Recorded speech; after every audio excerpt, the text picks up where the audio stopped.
తెలంగాణ రాష్ట్ర వ్యాప్తంగా జరుగుతున్న ప్రతి అంశాన్ని కూడా మీ ముందుంచే ప్రయత్నం చేస్తుంది వైఆర్టీవీ. రాష్ట్ర రాజకీయాలలో జరుగుతున్న అసలు సిసలైన వాస్తవాలను కూడా అందించే ప్రయత్నం చేస్తుంది వైఆర్టీవీ. ఈరోజు ప్రధానంగా కూడా యావత్తు తెలంగాణ సమాజం ఏడాది పరిపాలన పూర్తయిపోయింది. ప్రజలకు ఇవ్వాల్సిన 6 గ్యారంటీలు అటకెక్కాయి. మొత్తానికి టాపిక్ డైవర్షన్ కొనసాగుతుంది. ఇలాంటి పరిస్థితులలో ముఖ్యమంత్రి ఢిల్లీ పర్యటన దేనికి సంకేతం? నిజంగా కేటీఆర్ అరెస్టు కోసమే ఢిల్లీ పర్యటన, లేకపోతే రేవంత్ రెడ్డి వ్యూహాలు అమలు చేయడానికి భారతీయ జనతా పార్టీ ఉందా? అంటే తోడు దొంగల్లా తెలంగాణ రాష్ట్రంలో పరిపాలనకు అంటే రేవంత్ సర్కార్కు మేము అండగా ఉన్నామని నిరూపించే ప్రయత్నం చేస్తున్నారా? అసలు ఏం జరిగింది తెలంగాణలో అనేది చెప్పే ప్రయత్నం అయితే చేస్తా. మీరు ఇప్పటివరకు YRTV Telugu news channel subscribe చేసుకోకపోతే ఖచ్చితంగా సబ్స్క్రైబ్ చేసుకోండి. తెలంగాణ రాష్ట్ర రాజకీయాలలో వాస్తవాలను చెప్పే ఏకైక ఛానల్ వైఆర్టీవీ తెలుగు మాత్రమే. ఎందుకంటే అప్పుడు ప్రశ్నించాం 10 సంవత్సరాల కాలంలో, ఇప్పుడు ప్రశ్నిస్తున్నాం. రేపు మళ్ళీ ప్రభుత్వం వచ్చినప్పుడు మళ్ళీ ఖచ్చితంగా ప్రశ్నిస్తాం. ప్రజల పక్షాన వైఆర్టీవీ అనే విషయాన్ని గుర్తుపెట్టుకోరి. రైట్, అసలు ఏం జరిగింది? మన ముఖ్యమంత్రి యనుమల రేవంత్ రెడ్డి గారు ఢిల్లీ పర్యటన కొనసాగించారు. ఢిల్లీ పర్యటనలో భాగంగా చాలా రకాల మీటింగులు జరిగినాయి, చాలా రకాల వెయిటింగులు కూడా జరిగినాయి. సో మొత్తానికి ముఖ్యమంత్రి తిరుగు ప్రయాణంతో తెలంగాణ రాష్ట్రానికి ఒరిగిందేంటి, ఢిల్లీకి జరిగిందేంటి ఒకసారి మనం చూసే ప్రయత్నం అయితే చేద్దాం. చూడొచ్చు, మొత్తానికి మన ముఖ్యమంత్రి యనుమల రేవంత్ రెడ్డి గారు 3 రోజులున్న అపాయింట్మెంట్ ఇయ్యలే. రేవంత్ను దగ్గరకు రానివ్వని హస్తం పెద్దలు. ప్రతి పర్యటనలోనూ రేవంత్ రెడ్డికి భంగపాటు. సొంత పార్టీ కంటే బీజేపీ నేతలతోనే ఎక్కువ భేటీలు, మీడియాతో చిట్చాట్, కేంద్ర మంత్రులతో మీటింగ్లు, డిప్యూటీ సీఎం మంత్రులను కలుస్తున్న సోనియా, రాహుల్. రేవంత్ను కాంగ్రెస్ పెద్దలు దగ్గరకు రానివ్వకపోవడం, కేంద్ర మంత్రుల వరుస అపాయింట్మెంట్లపై అనుమానాలు వ్యక్తమవుతున్నాయి. సో మొత్తానికి ఇక్కడ చూడొచ్చు, ఢిల్లీలో కేంద్ర మంత్రులతో సీఎం రేవంత్ రెడ్డి భేటీ జరిగిన సంగతి. ఇక్కడ ఏం జరుగుతుంది అనేది ఇక్కడ రాసుకొచ్చిన ఈ 4 అంశాలకు సంబంధించి పూర్తి స్థాయిలో కూడా మనం ఒకసారి చూడొచ్చు. అసలు ఏం జరిగింది, ఏం కథ అనేది ఒకసారి మనం చూసే ప్రయత్నం అయితే చేద్దాం. ఎందుకంటే ముఖ్యమంత్రి గారికి సంబంధించి ప్రతి పర్యటనలో కూడా రేవంత్ రెడ్డికి భంగపాటు జరుగుతున్నది. ఏంది, హైదరాబాద్ నుండి సారు ఢిల్లీకి పోతాడు, మళ్ళీ ఢిల్లీ నుండి హైదరాబాద్కి వస్తాడు, హైదరాబాద్ నుండి ఢిల్లీకి పోతాడు. ఇట్లా దాదాపుగా 28 సార్లు చక్కెర్లు కొట్టారు ఎవరు? రాష్ట్ర ముఖ్యమంత్రి యనుమల రేవంత్ రెడ్డి గారు. దేనికోసం అంటే ఈ 28 సార్లలో దాదాపుగా 28 సార్లు పూర్తి స్థాయిలో కూడా ఏంది, సోనియా గాంధీ, దాంతోపాటు రాహుల్ గాంధీ, ప్రియాంక గాంధీని కలవడానికి మాత్రమే వెళ్ళిండు మన ముఖ్యమంత్రి. చాలా సందర్భాలలో కూడా అపాయింట్మెంట్ ఇవ్వని పరిస్థితి చూస్తాం, వెనుదిరిగి వచ్చిన పరిస్థితి కూడా చూస్తాం. సో ఈసారి కూడా అదే జరిగిందనేది విశ్వసనీయ వర్గాల సమాచారం. సో ఫైనల్గా ఏం జరిగింది అనేది కూడా ఒకసారి మీకు చెప్పే ప్రయత్నం అయితే చేస్తా. తెలంగాణ ప్రాంత బిడ్డలరా, పూర్తి స్థాయిలో కూడా ఏం జరుగుతున్నది అనేది ఒకసారి చూడొచ్చు. సొంత పార్టీ కంటే బీజేపీ నేతలతోనే ఎక్కువ భేటీలు దేనికోసం అనేది ఒకసారి ఆలోచించాలి. అంటే ఆర్ఎస్ఎస్ భావజాలం కలిగిన వ్యక్తి రేవంత్ రెడ్డి అని చెప్పొచ్చు. ఎందుకంటే గడ్కరీకి సంబంధించి పూర్తి స్థాయిలో కూడా భేటీ తర్వాత జరిగిన పరిణామాలను మనం చూస్తున్నాం. ఇక ఒకసారి పూర్తి స్థాయిలో కూడా చూడొచ్చు దేనికి సంబంధించి ఏం జరుగుతున్నది అనేది. తెలంగాణ రాష్ట్ర వ్యాప్తంగా కూడా తెలంగాణ ముఖ్యమంత్రి రేవంత్ రెడ్డి ఇప్పుడు కాంగ్రెస్ పార్టీలో ఒక ఆసక్తికరమైన చర్చగా మారారు. కాంగ్రెస్కు అన్ని రకాలుగా సహకరిస్తున్న ఏకైక రాష్ట్రం తెలంగాణ. కానీ సీఎం రేవంత్ రెడ్డికి మాత్రం ఢిల్లీ పెద్దలు ఏమాత్రం సహకరించడం లేదని రాజకీయ వర్గాలలో జోరుగా చర్చ జరుగుతుంది. ఎన్నిసార్లు వెళ్ళి తలుపు తట్టినా తలుపులు తీయడం లేదని ఢిల్లీ నుంచి గల్లీ దాకా వినిపిస్తున్నమాట. గతంలో అనేక సార్లు అదే జరిగింది. ఈసారి అసెంబ్లీని బంద్ చేసి వెళ్ళిన అపాయింట్మెంట్ మాత్రం దొరకలేదని తెలుస్తుంది. సో మొత్తానికి ఢిల్లీ పర్యటనలో రేవంత్ రెడ్డికి భంగపాటు తప్పలేదా అంటే అవుననే సమాధానం వినిపిస్తుంది. ఇదే డిప్యూటీ సీఎం, దాంతోపాటు బట్టి విక్రమార్క కానీ, ఉత్తమ్ కుమార్ రెడ్డి కానీ, ఆఖరికి సీతక్కకు కూడా అపాయింట్మెంట్ దొరుకుతుంది. కానీ మన ముఖ్యమంత్రికి మాత్రం అపాయింట్మెంట్ దొరకని పరిస్థితి కనబడుతుంది. అంటే ముఖ్యమంత్రిని పూర్తి స్థాయిలో ఢిల్లీ పెద్దలు పక్కన పెట్టారా? ఎందుకు ముఖ్యమంత్రి గారిని నమ్మడం లేదు? ముఖ్యమంత్రి అనూహ్య నిర్ణయాలే దీనికి కారణమా అంటే అవుననే సమాధానం వినపడుతుంది. అంటే పూర్తిగా కూడా ముఖ్యమంత్రిని పక్కకు పెట్టే ఆలోచనలో మాత్రం కాంగ్రెస్ ప్రభుత్వం అయితే అంటే కాంగ్రెస్ పార్టీ ఉన్నట్టు తెలుస్తుంది. భారతదేశంలో అత్యంత అనుకూలంగా అన్ని రాష్ట్రాల కంటే ఎక్కువగా పోలిస్తే తెలంగాణ రాష్ట్రంలో మాత్రమే కాంగ్రెస్ పార్టీ అధికారంలో ఉండడంతో పాటు ఇక్కడి నేతలు ఢిల్లీకి క్యూ కట్టే పరిస్థితి ఉంటుంది. ప్రతి మాటకి చీమ చిటుక్కుమన్నా పాము కటక్కుమన్నా కూడా ఢిల్లీకి వెళ్ళి తలుపులు తీసే పరిస్థితి కనబడుతుంది. సో ఇలాంటి పరిస్థితులలో మరి ముఖ్యమంత్రి యనుమల రేవంత్ రెడ్డికి మాత్రమే ఎందుకు? ముఖ్యమంత్రి హోదాలో ఉన్నాడు, గతంలో కాంగ్రెస్ పార్టీ అధ్యక్షుడిగా కొనసాగిండు. అయినప్పటికీ కూడా సోనియా గాంధీ, రాహుల్ గాంధీ, ప్రియాంక గాంధీ అపాయింట్మెంట్ ఇవ్వకపోవడానికి గల కారణాలు ఏంటి అనేది ఇప్పటి వరకు కూడా అంతు చిక్కని విషయాలే. ఒకసారి చూడొచ్చు, ముఖ్యమంత్రి రేవంత్ రెడ్డి ఢిల్లీ పర్యటన ముగించుకుని శనివారం ఉదయం హైదరాబాద్కు చేరుకున్నారు. అయితే కాంగ్రెస్ ముఖ్య నాయకులు ఎవరైనా అధిష్టానం పెద్దలను కలవడానికే ఢిల్లీకి వెళ్తారు. కానీ సీఎం రేవంత్ రెడ్డికి మాత్రం ఢిల్లీ పెద్దల అపాయింట్మెంట్ దొరకకపోవడం పరిపాటిగా మారిపోయింది. ఇప్పటి వరకు దాదాపుగా 30 సార్లండి మన రాష్ట్ర ముఖ్యమంత్రి ఢిల్లీకి వెళ్ళి ముఖ్యమంత్రి హోదాలో ఇప్పటి వరకు దాదాపుగా 30 సార్లు ముఖ్యమంత్రి హోదాలో ఢిల్లీకి వెళ్ళి వచ్చారు. సీఎం అయిన కొత్తలో కొద్ది రోజుల పాటు రేవంత్ రెడ్డికి ఢిల్లీ పెద్దల అపాయింట్మెంట్ దొరికింది.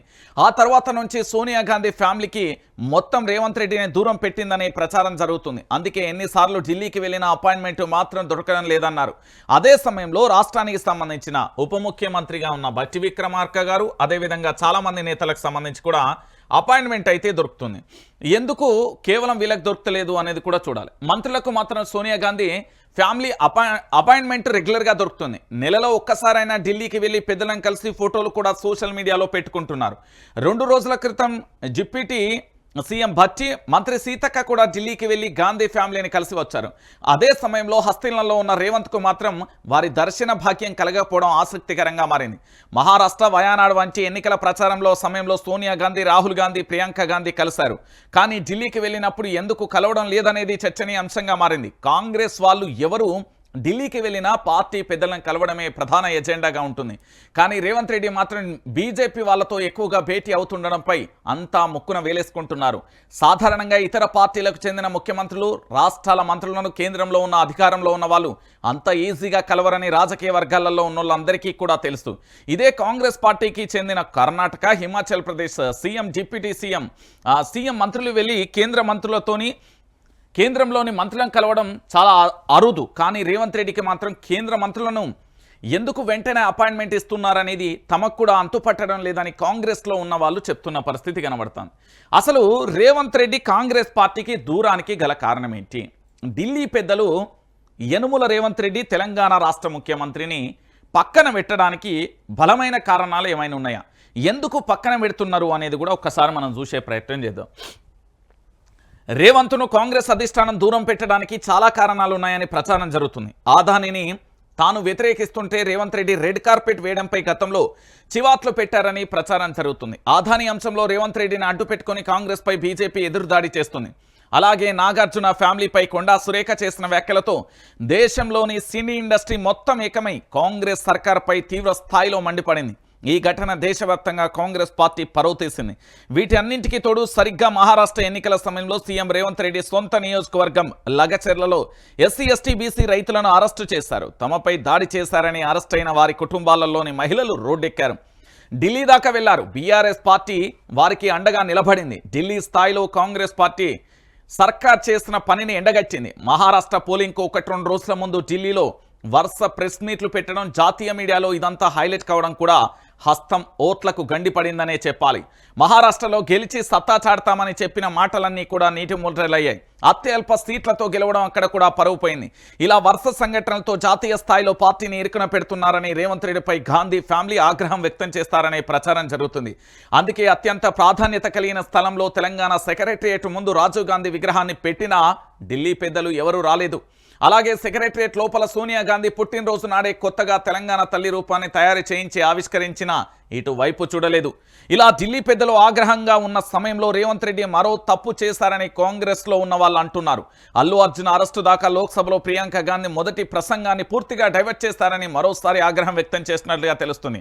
అయితే సొంత ముఖ్యమంత్రి పార్టీ బలోపేతానికి కృషి చేయాలి, కానీ ఇలా ప్రతి చోట పార్టీకి ఇబ్బంది కలిగించే పనులు చేస్తున్నారని సోనియా గాంధీ కుటుంబం భావిస్తుందని అంటున్నారు. గతంలో బలిదేవత అనడం మొదలు ఇప్పుడు జరుగుతున్న పరిణామాల వరకు అన్నింటికీ కూడా ఆగ్రహాన్ని తెప్పిస్తున్నాయని, అందుకే కలవనివ్వడం లేదని ఢిల్లీ వర్గాలలో చర్చ జరుగుతుంది. అందుకే ఏడాది పూర్తవుతున్న కేబినెట్లోని ఖాళీలో ఉన్న అభ్యర్థులను భర్తీ చేయడం లేదని తెలుస్తుంది. సోనియా గాంధీ, రాహుల్ గాంధీ, ప్రియాంక గాంధీలతో కూర్చుంటేనే కేబినెట్లోకి ఎవరిని తీసుకోవాలి, ఎవరిని తీసుకోవద్దనే విషయాలపై క్లారిటీ వస్తుంది. కానీ వాళ్ళే కలవకపోతే ఢిల్లీకి వెళ్ళిన ప్రతిసారి కేబినెట్ విస్తరణ కొలిక్కి రాకుండానే సీఎం హైదరాబాద్ వచ్చేస్తున్నారని అంటున్నారు. సీఎం అధిష్టానం మధ్య దూరంతో తాము ఇబ్బందులు పడుతున్నామని మంత్రి పదవులపై ఆశలు పెట్టుకున్న అస్తం నేతలు కూడా మాట్లాడుతున్న పరిస్థితి కనబడుతుంది. సో మొత్తానికి మన ముఖ్యమంత్రి యనుమల రేవంత్ రెడ్డి గారికి సంబంధించి ఇదొకసారి చూడురి. ఎందుకు నేను ఈ విషయాన్ని చెప్తున్నానంటే తెలంగాణ ప్రాంత బిడ్డలందరికీ కూడా ఆలోచించాల్సిన విషయం. నితిన్ గడ్కరీ ఆర్ఎస్ఎస్ వాది, దాంతోపాటు ఆర్ఎస్ఎస్ పునాదికి సంబంధించిన వ్యక్తి. ఇక్కడ నితిన్ గడ్కరీని కలవడానికి, కేంద్ర మంత్రులను కలవడానికి రాష్ట్ర ముఖ్యమంత్రి యనుమల రేవంత్ రెడ్డి గారికి అపాయింట్మెంట్ దొరుకుతుంది. Okay, clear cut. అయితే అది మంచి పరిణామం. రాష్ట్రానికి అభివృద్ధి విషయంలో అయితే మంచి పరిణామం. లేదు బీజేపీతో నేను రహస్య దోస్తానం చేస్తున్నా అంటే అక్కడ దొంగ దొరికిపోయినట్టే. నెంబర్ 1. నెంబర్ 2, మరి ఇక్కడ భారతీయ జనతా పార్టీకి సంబంధించిన వ్యక్తి కాదు, భారతీయ జనతా పార్టీకి సంబంధించిన ముఖ్యమంత్రి కాదు. అయినప్పటికీ అపాయింట్మెంట్ దొరుకుతున్నది. పూర్తి స్థాయిలో కూడా కేంద్ర మంత్రులను కలుస్తున్నారు. రాష్ట్ర ముఖ్యమంత్రి హోదాలో కలిసినప్పటికీ సరే, అంత మంచి పరిణామాలే అనుకుందాం. మరి ముఖ్యమంత్రి హోదాలో కేవలం తెలంగాణ రాష్ట్రంలో మాత్రమే బలమైన పార్టీగా కాంగ్రెస్ పార్టీ ఇక్కడ అధికారంలో ఉంది. ఇలాంటి పార్టీకి సంబంధించి ముఖ్యమంత్రి గారిని సోనియా గాంధీ కలవకపోవడం ఆశ్చర్యాన్ని వ్యక్తం చేస్తున్నారు. అంటే ముఖ్యమంత్రి గారు తీసుకున్న తప్పుడు నిర్ణయాల వల్ల ఒక్కొక్కటి ఒక్కొక్క రకంగా చెప్పవచ్చు. ఎక్కడా కూడా పొంతన లేకుండా లేదు, అంతా కూడా మ్యాచ్ అయిపోతున్న పరిస్థితి కనబడుతుంది. ఎందుకంటే ఢిల్లీ స్థాయిలో మనోడు రాజ్యాంగాన్ని పట్టుకొని రాహుల్ గాంధీ పార్లమెంటుకు వస్తాడు.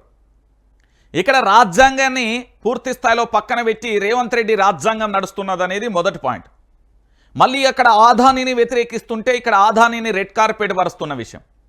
మళ్ళీ ఇంకొక వైపు పూర్తి స్థాయిలో మహారాష్ట్ర ఎన్నికలకు ముందు కొడంగల్ నియోజకవర్గంలోని లగచెర్లకు సంబంధించి ఎస్టీ బీసీలకు సంబంధించిన రైతులు జాతీయ స్థాయిలో కూడా వెళ్ళి పంచాయతీ పెట్టడం మహారాష్ట్ర ఎన్నికలలో ఓటమికి కారణమైపోయింది. ఇక మరోవైపు రాక వయనాడుకు సంబంధించి మన ప్రియాంక గాంధీ గెలుపొందిన తర్వాత పార్లమెంట్లో మొదటిసారి తన ప్రసంగాన్ని యావత్తు దేశమంతా పులకరించిపోయే విధంగా అద్భుతంగా మాట్లాడుతుంది. ఒక్కొక్క పదం ఆనిముత్యాలు అనుకుంటే ఆ సమయంలో పూర్తి స్థాయిలో కూడా ఏం జరిగింది? అల్లు అర్జున్ అరెస్టుకు సంబంధించి జరిగింది. సో ఇలా పరిస్థితులన్నీ కూడా ఒక్కొక్కటి కూడా ముఖ్యమంత్రికి సంబంధించి ఢిల్లీ అధిష్టానానికి మధ్య దూరాన్ని పెంచుతున్నాయి. ఈ దూరం దేనికి సంకేతం అంటే తెలంగాణ అభివృద్ధికి కాకుండా అంధకారంలోకి వెళ్ళడానికి ఒక నాంది. ఎందుకు చెప్తున్నానంటే తెలంగాణ రాష్ట్రంలో ఇప్పటివరకు హోంమంత్రి లేడు, తెలంగాణలో విద్యాశాఖ మంత్రి లేడు, తెలంగాణలో మున్సిపల్ శాఖ మంత్రి లేడు, అనేక శాఖలు అనేక కార్పొరేషన్లు కూడా ఇంకా అందరికీ కూడా ఎదురు చూపులే అయిపోయినాయి, అందరినీ ద్రాక్షగా మారిపోయినాయి. ఇంకా మన మాటల్లో చెప్పాలంటే ఎండాకాలంలో పూర్తి స్థాయిలో ఎండమావులను చూసినట్టు అయిపోయినాయి. చాలామంది మంత్రి పదవుల కోసం ఆశలు పెట్టుకొని రకరకాలుగా వాళ్ళకి కావాల్సిన అన్నీ అరేంజ్ చేసుకొని కార్లు గీర్లు సెక్యూరిటీ బందోబస్తు అన్నీ పెట్టుకున్నారు. కానీ మంత్రి పదవి ఎండమావిలా మారిపోయిన పరిస్థితి కనబడుతుంది. మరి మంత్రి పదవి రాకపోతే ఏమవుతుంది అంటే ఇప్పుడు గురుకులాలలో ఫుడ్ పాయిజన్ అవుతుంది, దానికి బాధ్యతగా విద్యాశాఖ మంత్రిగా రాజీనామా చేయాలి. అంటే రాజీనామా ఎవరు చేయాలి? తెలంగాణ రాష్ట్ర ముఖ్యమంత్రి యనుమల రేవంత్ రెడ్డి చేయాలి. రాష్ట్రంలో శాంతి భద్రతల విషయంలో పూర్తి స్థాయిలో కూడా ఇక్కడ జరుగుతున్న విషయాలన్నింటికీ బాధ్యత వహిస్తూ ఎవరు రాజీనామా చేయాలి? రాష్ట్ర ముఖ్యమంత్రిగా ఉన్న యనుమల రేవంత్ రెడ్డి గారు చేయాలి. హైడ్రా విషయంలో తప్పుడు నిర్ణయాలు తీసుకున్నారు, మూసి విషయంలో తప్పుడు నిర్ణయాలు తీసుకున్నారు, 6 గ్యారంటీల అమలు లేదు. దాంతోపాటు రాష్ట్ర వ్యాప్తంగా జరుగుతున్న పరిణామాలన్నీ చూస్తే ఎక్కడేసిన గొంగడి అక్కడే అయిపోయినది. చివరికి రాష్ట్రంలో ఏమైపోతున్నది అంటే కనీసం ఖాళీలను కూడా భర్తీ చేయలేని పరిస్థితి కనబడుతుంది. 365 రోజులు పూర్తయిపోయినప్పటికీ కూడా ఇంకా ఈ రాష్ట్రంలో పూర్తి స్థాయిలో కనీసం పదవులను కూడా భర్తీ చేయలేని పరిస్థితి అయిపోతుంది. అంటే ఢిల్లీ పెద్దలకు తెలంగాణ రాష్ట్రానికి ఉన్న వ్యత్యాసం వల్ల ఈరోజు మనం భయానకరమైన పరిస్థితులు ఎదుర్కోవాల్సి వస్తుంది. ఇప్పటికే 48 మంది పిల్లలు ఫుడ్ పాయిజన్తో వివిధ కారణాలతో విద్యార్థులు చనిపోయారు. హైడ్రాకు సంబంధించి చనిపోయిన పరిస్థితి చూస్తాం, మూసీకి సంబంధించి అదే పరిస్థితి అయిపోయింది. వీటన్నింటికీ బాధ్యత వహిస్తూ మరి ఎఫ్ఐఆర్ రాష్ట్ర ముఖ్యమంత్రి మీద చేద్దామా, ఎవరి మీద చేద్దాం? దీనికి సంబంధించి ఇప్పటికీ కూడా ఒక స్పష్టమైన సమాధానం లేదు. నేను కేంద్ర మంత్రులను కలుస్తున్నా, ఢిల్లీని కలుస్తున్నా అంటే రాష్ట్రంలో పరిస్థితి ఏంది అనేది ఇప్పటి వరకు కూడా ఎవరు చెప్పలేని పరిస్థితి కదా. ఇదే ముఖ్యమంత్రిగా ఉన్న యనుమల రేవంత్ రెడ్డి గారు గతంలో ఇంకో పార్టీలో ఉన్నప్పుడు ఇదే సోనియా గాంధీని బలిదేవత, ఆ దేవత, ఈ దేవత అని పూర్తి స్థాయిలో అప్పుడు మాట్లాడినప్పుడు ఇప్పుడు పొగడడానికి ఆస్కారం ఉన్నప్పటికీ కూడా, పొగుడుతున్నప్పటికీ కూడా పట్టించుకోవట్లేదు ఢిల్లీ పెద్దలు. నమ్మకం అనేది లేదు. ఎందుకంటే రేవంత్ రెడ్డికి సంబంధించి చాలామంది ఏమనుకున్నారంటే మరో వైఎస్ రాజశేఖర రెడ్డి పరిపాలన తలపించే విధంగా ఉంటుంది అనుకున్నారు. కానీ ఆఖరికి కిరణ్ కుమార్ రెడ్డి పరిపాలన కంటే అధ్వానంగా మారిపోతుందని ఎవరు ఊహించలే. ఒకటి రాష్ట్రంలో పూర్తి స్థాయిలో కూడా ఈ కల్వరానికి సంబంధించి సరే ఆఖరికి డిప్యూటీ సీఎంగా ఉన్న బట్టి విక్రమార్కకు అపాయింట్మెంట్ దొరుకుతుంది, ఉత్తమ్ కుమార్ రెడ్డి గారికి అపాయింట్మెంట్ దొరుకుతుంది, వీళ్ళ చెల్లెలు అని చెప్పుకునే సీతక్కకి అపాయింట్మెంట్ దొరుకుతుంది. ఎవరి ప్రయత్నాలలో వారు ఉన్నారు. సీఎం కుర్చీ నాకు కావాలంటే నాకు కావాలని ఖర్చు చేయడానికి రెడీగా ఉన్నారు. కానీ సీఎం కుర్చీని వదులుకోవడానికి మా ముఖ్యమంత్రి మా పెద్దన్న యనుమల రేవంత్ రెడ్డి గారు అస్సలు ఇష్టపడతలేడు. ఎందుకంటే తనకు సీఎం కుర్చీ అంటే ఎంత ఇష్టం అంటే ఎంత దూరమైనా ఎంత ఘోరమైనా చేయడానికి ఇష్టపడతాడు. ఘోరం మీన్స్ అంటే అది కాదు, అంటే ఎంత సాహసమైనా చేయడానికి ఇష్టపడతాడు మా ముఖ్యమంత్రి. సో ముఖ్యమంత్రి పీఠానికి ఎసరు పెట్టిన వాళ్ళందరికీ కూడా కత్తిరించే ప్రయత్నం కూడా చేస్తున్నాడు. ఇక్కడ వర్గాలు ఉన్నాయి కాంగ్రెస్ పార్టీలో. ఇప్పుడు బచ్చిది ఒక వర్గం అయిపోయింది, పొంగులేటిది ఒక వర్గం అయిపోతున్నది, దాంతోపాటు రేవంత్ రెడ్డిది ఒక వర్గం అయిపోతున్నది, ఆఖరికి మా మిత్రుడు తీన్మార్ మల్లన్నదో వర్గం అయిపోయినది. అంటే అందరిది కూడా కాంగ్రెస్ పార్టీ, ఆయన కాంగ్రెస్ పార్టీ ఎమ్మెల్సీ కాబట్టి మనం బాజాప్తిగా మాట్లాడాల్సిందే. కానీ ఎవరిది వాళ్ళకే పూర్తిగా కూడా వర్గాలు అయిపోతున్నాయి. ముఖ్యమంత్రికి మంత్రులకు మధ్య పొంతన లేకుండా పోయింది. ముఖ్యమంత్రి ఎమ్మెల్యేలకు మధ్యన లేదు, ముఖ్యమంత్రి ఎమ్మెల్సీలకు మధ్యన లేదు, ముఖ్యమంత్రి ఎంపీలకు మధ్యన లేదు. అంటే రాష్ట్రంలో ఎట్లా జరుగుతున్నది అంటే ఈ పరిపాలనకు సంబంధించి కాంగ్రెస్ ప్రభుత్వాన్ని ప్రజలకు మంచి చేసుడు కంటే కనీసం వాళ్ళకు కూడా మంచి చేసుకోలేని పరిస్థితి కనబడుతుంది. ప్రజలందరినీ రాక్షసులుగా చూస్తున్నారు, వాళ్ళ పార్టీకి సంబంధించి మాత్రం ప్రేమికులుగా చూస్తారు. నేను రాక్షసులు అని ఎందుకు అన్నాను అంటే సోషల్ మీడియాలో పోస్ట్ పెడితే అరెస్టులు చేసిళ్ళు, ప్రశ్నిస్తే అరెస్టులు చేసిళ్ళు, దాంతోపాటు ఏదైనా మాట్లాడినందుకు బెదిరింపులకు చేస్తున్నారు. అంటే ఇవన్నీ దేనికి సంకేతం? నేనేమంటున్నానంటే ముఖ్యమంత్రి గారికి రాక ముఖ్యమంత్రి పదవి వచ్చింది, ఏమైపోయింది? ఆఖరికి తల్లెం బిల్లం అయిపోయింది. ఇంకేముంటుంది తెలంగాణలో? అపాయింట్మెంట్ కూడా దొరకని పరిస్థితి కనబడుతుంది. ఈరోజు రేవంత్ రెడ్డికి కాంగ్రెస్ పార్టీకి మెల్లమెల్లగా దూరం ఏర్పడింది. మరి భవిష్యత్తులో రేవంత్ రెడ్డి గారు బీజేపీలోకి వెళ్ళే ఆలోచనలు ఏమైనా ఉన్నారా అనేది కూడా కనబడుతున్నది. అయితే ఇక్కడ ఒక విషయాన్ని కూడా మీరు గుర్తుపెట్టుకోవాలి. సరిగ్గా ఎన్నికలు అయిపోయిన తర్వాత ఫలితాలు వచ్చిన తర్వాత ముఖ్యమంత్రి అభ్యర్థిత్వానికి ఇద్దరు వ్యక్తులు పోటీ పడ్డారు. దాంట్లో బట్టి విక్రమార్క గారు ఒకరు, దాంతోపాటు సీఎం రేవంత్ రెడ్డి గారికి ఒకరు. అంటే 30 స్థానాలు ఇటుపోయినాయి, 30 స్థానాలు ఇటుపోయినాయి. సో దీంట్లో భాగంగా ఇక ఏమీ చేయలేక ముఖ్యమంత్రిగా యనుమల రేవంత్ రెడ్డి గారిని ఎన్నుకున్నారు. అదే సమయంలో కాంగ్రెస్ పార్టీకి సంబంధించిన ఓ పెద్ద మనిషి 12 మంది ఎమ్మెల్యేలను పట్టుకొని బీఆర్ఎస్ పార్టీ అధినేత కల్వకుంట్ల చంద్రశేఖరరావు దగ్గరికి వెళ్ళిండట. ప్రభుత్వాన్ని మనం అధికారంలోకి మనమే చేద్దాం, ప్రభుత్వాన్ని ఏర్పాటు చేస్తాం, వీళ్ళ వల్ల కాదు అని చెప్పిండంట. కానీ ముఖ్యమంత్రిగా పనిచేస్తున్న కేసీఆర్ గారి హూందాతనం ఏంటంటే ప్రజలిచ్చిన ప్రజా నిర్ణయానికి కట్టుబడి ఉంటాడు. రాముడి పాలనలా కేసీఆర్ పాలన కొనసాగింది అని చెప్పడంలో అసలు ఎలాంటి డౌట్ లేదు, ఎలాంటి ఆలోచన కూడా లేదు. సో ఇప్పుడు జరుగుతున్న పరిణామం ఏంటి అంటే ముఖ్యమంత్రి యనుమల రేవంత్ రెడ్డి గారు ఏమైనా భారతీయ జనతా పార్టీ వైపు చూస్తున్నారా ఏంటి అనేది కూడా మనం వేచి చూడాలి. ఎందుకు అంటే మరి కేంద్ర మంత్రులను కలిసినప్పుడు మరి మా రాహుల్ అన్నను కలవాలి, ప్రియాంక గాంధీని కలవాలి, మరి సోనియా గాంధీని కూడా కలవాలి. వీళ్ళందరినీ కలవకపోవడానికి కారణం ఏంటి అనేది కూడా మనం ఆలోచించాల్సిన పరిస్థితి. అయితే ఇక్కడ ఒక విషయం కూడా ఉన్నది. కాంగ్రెస్ పార్టీకి సంబంధించి ఇప్పుడు రేవంత్ రెడ్డి బలం 30 మందా లేకపోతే 15 మందా అనేది ఒకటి. ఇటు మరోవైపు ఈ బట్టి విక్రమార్కకు సంబంధించి బలం 35 లేకపోతే 25 అనేది ఉన్నది. దాంతోపాటు ఒక అజ్ఞాత వ్యక్తికి సంబంధించిన బలం 15 లేకపోతే 20 అనేది కూడా ఉన్నది. ఏంది అంటే వీళ్ళందరూ ఎమ్మెల్యేలు అండి, మళ్ళీ వేరే అనుకునేలు. సో వీళ్ళందరూ ఎప్పుడెప్పుడు అవకాశం దొరుకుతుందా ఈ కాంగ్రెస్ పార్టీలోకి వెళ్ళి ఎప్పుడు జంప్ అయిదామా అని చూస్తున్నారు.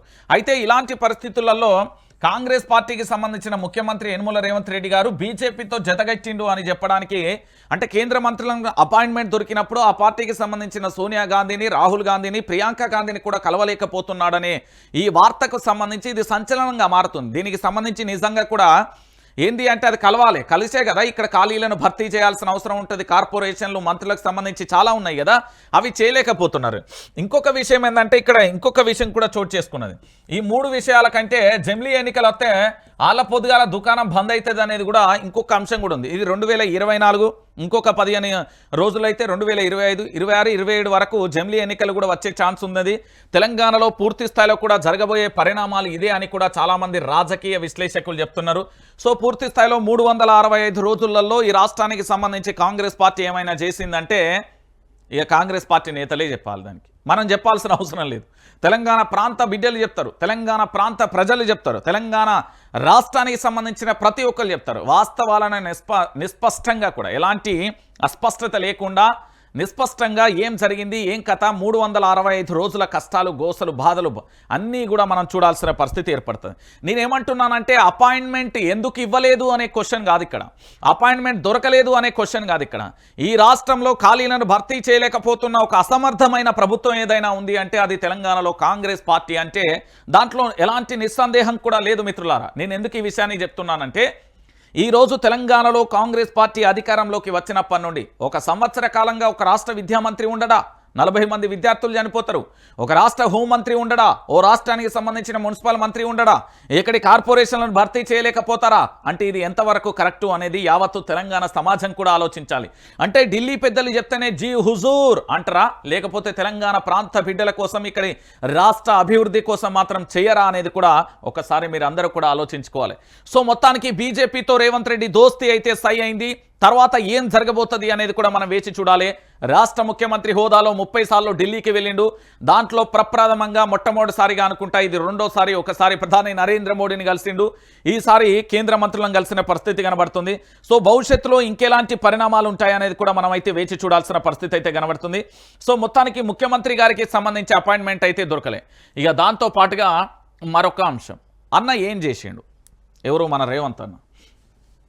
ఒకసారికి ఇది చాలా దగ్గరికి జూమ్ చేసి చూపెట్టాలి. ఎందుకంటే ఇది తెలంగాణ రాష్ట్ర వ్యాప్తంగా ఉన్న విద్యార్థులు అంటే నా తమ్ముళ్లకు, నా చెల్లెలకు, తెలంగాణ తల్లిదండ్రులు అంటే వీళ్ళ విద్యార్థుల తల్లిదండ్రులు దయచేసి ఇప్పుడు చాలా వరకు కూడా కళ్ళు పెద్దవి చేసి మనం చూడాల్సిన అవసరం ఉంటుంది. ఇందులో ఒక నాటకీయమైన పరిణామం ఉన్నది. తెలంగాణ ప్రాంత బిడ్డలారా, రాష్ట్ర వ్యాప్తంగా కూడా 365 రోజులు పూర్తయిపోయింది. 365 రోజుల తర్వాత జరిగిన ఈ బాధాకరమైన సంఘటనను నేను తీవ్రమైన విచారం వ్యక్తం చేస్తున్నా. ఎందుకు అంటే రాష్ట్రంలో పూర్తి స్థాయిలో కూడా 40 మంది విద్యార్థులు చనిపోతే 1 సంవత్సరం తర్వాత మా ముఖ్యమంత్రి, మా రాష్ట్ర ప్రభుత్వం మేల్కొంది. మా ముఖ్యమంత్రి, మా రాష్ట్ర ప్రభుత్వం 365 రోజుల తర్వాత మేల్కొన్నదండి. అంటే ఎంత బాధాకరమైన విషయం అండి తెలంగాణ ప్రాంత బిడ్డలారా. ఎందుకు నేను ఈ విషయాన్ని చెప్తున్నానంటే ఇది తెలంగాణ రాష్ట్రం. 1200 మంది విద్యార్థులు అమరవీరులైన్లు అంటే తెలంగాణ రాష్ట్రం కోసం అమరవీరులైన్లు. 1969లో 600 మంది విద్యార్థులు అమరవీరులైన్లు అంటే తెలంగాణ రాష్ట్రం కోసం అమరవీరులైన్లు. 2023 తర్వాత అమరవీరులు కావడానికి కారణం ఏంటి? ప్రభుత్వ తప్పిదాల వల్ల, అధికారుల వల్ల, నిర్లక్ష్యం వల్ల. ఇది ప్రభుత్వ హత్యలుగా పరిగణించబడాలి. దీని మీద ఎవరి మీద ఎఫ్ఐఆర్లు నమోదు చేద్దాం. అంటే ఈరోజు మా రాష్ట్ర ముఖ్యమంత్రి యనుమల రేవంత్ రెడ్డి గారు ఒకసారి చూడండి, కామన్ మెన్యూను ప్రారంభించాక విద్యార్థులతో కలిసి భోజనం చేస్తున్న సీఎం. క్లియర్ కట్ ఇది ఇక్కడనే ఉంచుదాం. మరణాల బాధ్యత సర్కార్దే. హాస్టళ్లలో పిల్లలు చనిపోతే బాధ్యత ఎవరిది? తల్లిదండ్రులు నమ్మి హాస్టల్లో చేర్పిస్తున్నారు. మరణాలు రిపీట్ కాకుండా చూడాల్సిన బాధ్యత సర్కార్ది, అధికారులది. మేము వచ్చినాకే గురుకులాలకు మంచిగానే అధికారులు భయంతో పనిచేస్తున్నారని విద్యాశాఖ నా దగ్గర పెట్టుకున్నా. పిల్లలతోనే మెస్ మేనేజ్ కమిటీలు వేస్తాం. మేము మొదటి రోజే పుస్తకాలు, యూనిఫామ్లు ఇస్తున్నాం. చిలుకూరు గురుకులంలో కామన్ మెస్ ప్రారంభించిన రాష్ట్ర ముఖ్యమంత్రి గౌరవ పెద్దలు యనుమల రేవంత్ రెడ్డి గారు. విద్యార్థులతో కలిసి భోజనం చేసిన రేవంత్ రెడ్డి, అధికారులు. Clear cut. మీకు మంచిగా చదివింది, ఎందుకంటే మళ్ళా ఇది అందరికీ తెలవాల్సిన విషయం.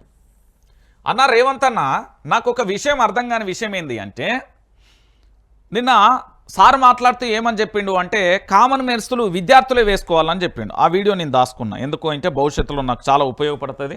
సో దానికి సంబంధించి తెలంగాణ ప్రాంత బిడ్డలుగా అందరికీ కూడా తెలవాల్సిన పరిస్థితి ఏర్పడుతుంది కాబట్టి, సో తెలంగాణ రాష్ట్ర వ్యాప్తంగా జరుగుతున్న ఈ ఎపిసోడ్లలో ఎందుకు అంటే అందరికీ తెలవాలి, లేకపోతే మళ్ళీ ఇబ్బంది అయిపోతున్న పరిస్థితి ఏర్పడుతుంది. సో ఒక్కసారి తెలంగాణ ప్రాంత బిడ్డలందరికీ కూడా తెలవాల్సిన, మా ముఖ్యమంత్రి ఏం చేసిండు అంటే నిన్న కామన్ మెన్స్ ప్రారంభించిన తర్వాత అందరికీ చెప్తున్న పరిస్థితి చెప్పిండు. సరే, ఈ కామన్ మెస్ బాగానే ఉన్నది. తల్లిదండ్రుల వాళ్ళ విద్యార్థుల తల్లిదండ్రులు కూడా ఒక్కసారి మా ముఖ్యమంత్రి విద్యార్థులకు కూడా మీరు మెస్ కమిటీల లాగా పెట్టుకోండి. నేను అధికారులకు కూడా సూచన చేస్తున్నా. ఇదే విద్యార్థులను ఒక మెస్ కమిటీగా పెడితే వండే కాడి నుంచి వడ్డించే వరకు ఈ పిల్లలే స్వయంగా పర్యవేక్షించిండ్రు అనుకో, వాళ్ళ కోసం వండే వంట నాణ్యత ఉందా లేదా, వాళ్ళ కోసం వడ్డించే భోజనం నాణ్యత ఉందా లేదా అనేది పరిశీలించుకునే అవకాశం వాళ్ళకే ఇస్తే వాళ్ళు మానిటరింగ్ చేసుకుంటారు. ఎక్కడైనా తప్పిదం జరిగితే వాళ్ళే సరిదిద్దుకునే అవకాశం ఉంటుంది. కాబట్టి ఆల్ రెసిడెన్షియల్ స్కూల్స్లో నేను అధికారులకు సూచన చేస్తున్నా, మెస్ మేనేజ్మెంట్ కమిటీలను విద్యార్థుల నుంచి ఒక కమిటీని ఫామ్ చేసి వాళ్ళ నుంచి కొంతమందిని వంట వండే కాడ నుంచి పరిశీలించడానికి పెట్టుకుంటే వాళ్ళే సూపర్వైజ్ చేసుకుంటారు. వాళ్ళు రైట్. ఈ మాట వినడానికి ఎలా ఉంది మీకు? నాకైతే చాలా విచిత్రంగా ఉంది, చాలా ఆందోళనకరంగా కూడా ఉంది. నాకు ఒకటి అర్థం కాని విషయం ఏంటంటే, స్కూళ్ళు ఎవరి ఆధీనంలో నడుస్తాయి? మన తెలంగాణ భాషలో, మన భాషలో మాట్లాడుకోవాలంటే ప్రధాన ఉపాధ్యాయులు ఆధ్వర్యంలో నడుస్తాయి. పిల్లలు ఎవరికి భయపడతారు? ఉపాధ్యాయులకు భయపడతారు, ప్రధాన ఉపాధ్యాయుడికి భయపడతారు. ఇది అందరికీ తెలిసిన విషయం. మరి ఇక్కడ మన సార్ ఏం చెప్పిండు అంటే, వీళ్ళు ఏది కామన్ మెనూ ప్రారంభించిన తర్వాత వాళ్ళు ఒక కమిటీలు వేసుకోమని చెప్పిండు. మరి ప్రధాన ఉపాధ్యాయుడు దాంతోపాటు ఉపాధ్యాయులకు సంబంధించి పూర్తి స్థాయిలో కూడా వీళ్ళిద్దరి ఆధ్వర్యంలోనే ఇక్కడ వంట యాజమాన్యం ఉంటుంది, విద్యార్థులు ఉంటారు. ఇప్పుడు ఉపాధ్యాయులను విద్యార్థులు చూడంగానే ఏమనుకుంటారు? భయపడతారు. ఎందుకంటే నేను కూడా బల్లనే చదువుకున్నా కాబట్టి, గవే గురుకులాల పాఠశాలల్లో గల్లనే చదివిన కాబట్టి చెప్తున్నా. ఏమవుతుంది ఆడ? సారచ్చిండ్రా అని భయపడతారు. ఇది బాగాలేదంటే వాడు నూకుంటాడు, పిల్లగాని కచ్చదే పోరా అని 4 చంపుతారు. ఇది ఓపెన్గా చెప్పుకుందాం. అరే గిన్నెలు బాగాలేదని 2 కిలోమీటర్లు నడిచొచ్చి నడి రోడ్డు మీద ఊకొని నిరసన వ్యక్తం చేస్తున్న తెలంగాణ ఇది. నీ జిల్లాకు, నీ సొంత జిల్లాలోనే 2 కిలోమీటర్లు నడిచొచ్చి విద్యార్థులు అన్నం బాగోలేదని చెప్పినందుకు వాళ్ళు వెళ్ళిపోయిన తర్వాత నానా రకాలుగా ఇబ్బందులు పెట్టిల్లట. తెలుసా ఇది? ఈరోజు మనమేదో ముఖ్యమంత్రి గారు చెప్పనీకి బాగుంటుంది, మనం విననీకి బాగుంటుంది, ఇక్కడ చదవనీకి బాగుంటుంది. గ్రౌండ్ లెవెల్లో రియాలిటీలో అది బాగుంటుందా ముఖ్యమంత్రి గారు? అది ఇంపాసిబుల్. నేను ఎందుకు ఈ విషయాన్ని చెప్తున్నానంటే, తెలంగాణ ప్రాంత బిడ్డలందరూ కూడా తెలుసుకోవాలి దయచేసి. ఈ మెన్యూలని లేకపోతే ఈ కమిటీలని ఇవన్నీ పెట్టడం వల్ల ఏం కాదు. అసలు ఎవడు వాడు ఇన్ఛార్జి వంటకు సంబంధించిన, అక్కడ ఎవరు వంట వండుతున్నారు, దానికి ఏమేమి సరుకులు వస్తున్నాయి, ఏమేమి జరుగుతున్నాయి, మంచిగా బువ్వ మంచిగా లేకపోతే ఫుడ్ పాయిజన్ అయిపోతే ఉపాధ్యాయులు ప్రధాన ఉపాధ్యాయుని సస్పెండ్ చేస్తా అని ఒక ఆర్డర్ ఇస్తే, రేపు పొద్దుగాల వివాహ భోజనంబు వింతైన వంటకమ్ము కంటే అద్భుతంగా వండుతారు. ఒక్క కంప్లైంట్ వచ్చిన ఆ స్కూల్కు సంబంధించిన ఆ మండలాన్ని ఎంఈఓ అక్కడ ఉన్న ప్రధాన ఉపాధ్యాయుని సస్పెండ్ చేస్తా అని ఒక్క సర్క్యులర్ జారీ చేస్తే ఎట్లుంటుంది బువ్వ? ముఖ్యమంత్రి గారు, మంత్రులు, రాష్ట్రానికి సంబంధించిన కలెక్టర్లు, ఎస్పీలు తినే బువ్వలు ఎక్కువ ఉంటుంది. అరే ఈరోజు ఏదో ముఖ్యమంత్రికి సంబంధించి అడిగిపోయి కామన్ మెస్ ప్రారంభించడం అయిపోయిందంటే, సరే మీరే బాధ్యత తీసుకున్నారు, మంచిదే. మరి వాళ్ళ కుటుంబాలకు ఏం న్యాయం చేస్తున్నారు? ఇప్పటి వరకు చనిపోయిన విద్యార్థులకు సంబంధించి వాళ్ళకు ₹1 కోటి ఇచ్చిల్లా? వాళ్ళ తల్లిదండ్రులకు ఉద్యోగాలు ఇచ్చిల్లా? వాళ్ళకి ఏమైనా డబుల్ బెడ్రూమ్ ఇల్లు ఇచ్చిల్లా? 2 ఎకరాల భూమి ఇచ్చిల్లా? ఏమి ఇయ్యలే కదా. మాటలేమో కోటలు దాడుతున్నాయి, చేతలేమో ఏంది ఒక అడుగు కూడా దాటలేదు కదా తెలంగాణలో. అరే ఇప్పటి వరకు విద్యార్థులు సంవత్సర కాలంలో చనిపోతూ ఉంటే ఇప్పుడు వచ్చి సర్కారు బాధ్యతదే అంటే, చనిపోయిన ప్రాణాన్ని ఏమైనా తీసుకొస్తారా? నేనేమంటానంటే, ఇదే యనమల రేవంత్ రెడ్డి గారికి నేను మళ్ళొక్కసారి 2028లో మళ్ళొక్కసారి ముఖ్యమంత్రి కావడానికి చేపిస్తాం. మరి ఇప్పటి వరకు చనిపోయిన 40 మంది విద్యార్థులను మళ్ళీ తీసుకొచ్చి ఇస్తాడా మాకు? ఇవ్వలేడు కదా. ఒక ప్రాణం విలువ ఏంది అంటే, తెలంగాణ ప్రాంత బిడ్డలారా దయచేసి ఆలోచించండి. వారు చెప్పే మాటలకు ఆచరణలకు నక్కకు నాగలోకానికి ఉన్నంత డిఫరెన్స్ ఉంది. సూర్యగ్రహం, భూగ్రహం, చంద్రగ్రహానికి ఎంత తేడా, ఎంత డిఫరెన్స్ ఉందో ఇక్కడ మన ముఖ్యమంత్రి గారు, మన కాంగ్రెస్ ప్రభుత్వం చెప్తున్న ముచ్చట్లు కూడా గట్లనే ఉన్నాయి. అరే 365 రోజుల తర్వాత బయటకు వచ్చి నేను వాటికి బాధ్యత వహిస్తా అంటే, విద్యాశాఖ మంత్రిగా ఉన్నది ఎవరు? మీరు కాదా? ఈరోజు కమిటీలు వేసుకోరి, మీరు అదేసుకోరి ఇదేసుకోరు అంటే, పాపం పిల్లలు, వాళ్ళకి ఏం తెలుసు? పిల్లలు దైవంతో సమానం, వాళ్ళకి ఏం తెలుసు అండి? వాళ్ళని భయభ్రాంతులకు గురి చేసి వాళ్ళని భయపెట్టిస్తారు కదా, వాళ్ళు ఏం చేయమంటారు? ఇది కరెక్టేనా? చెప్పడానికి బాగానే ఉన్నది.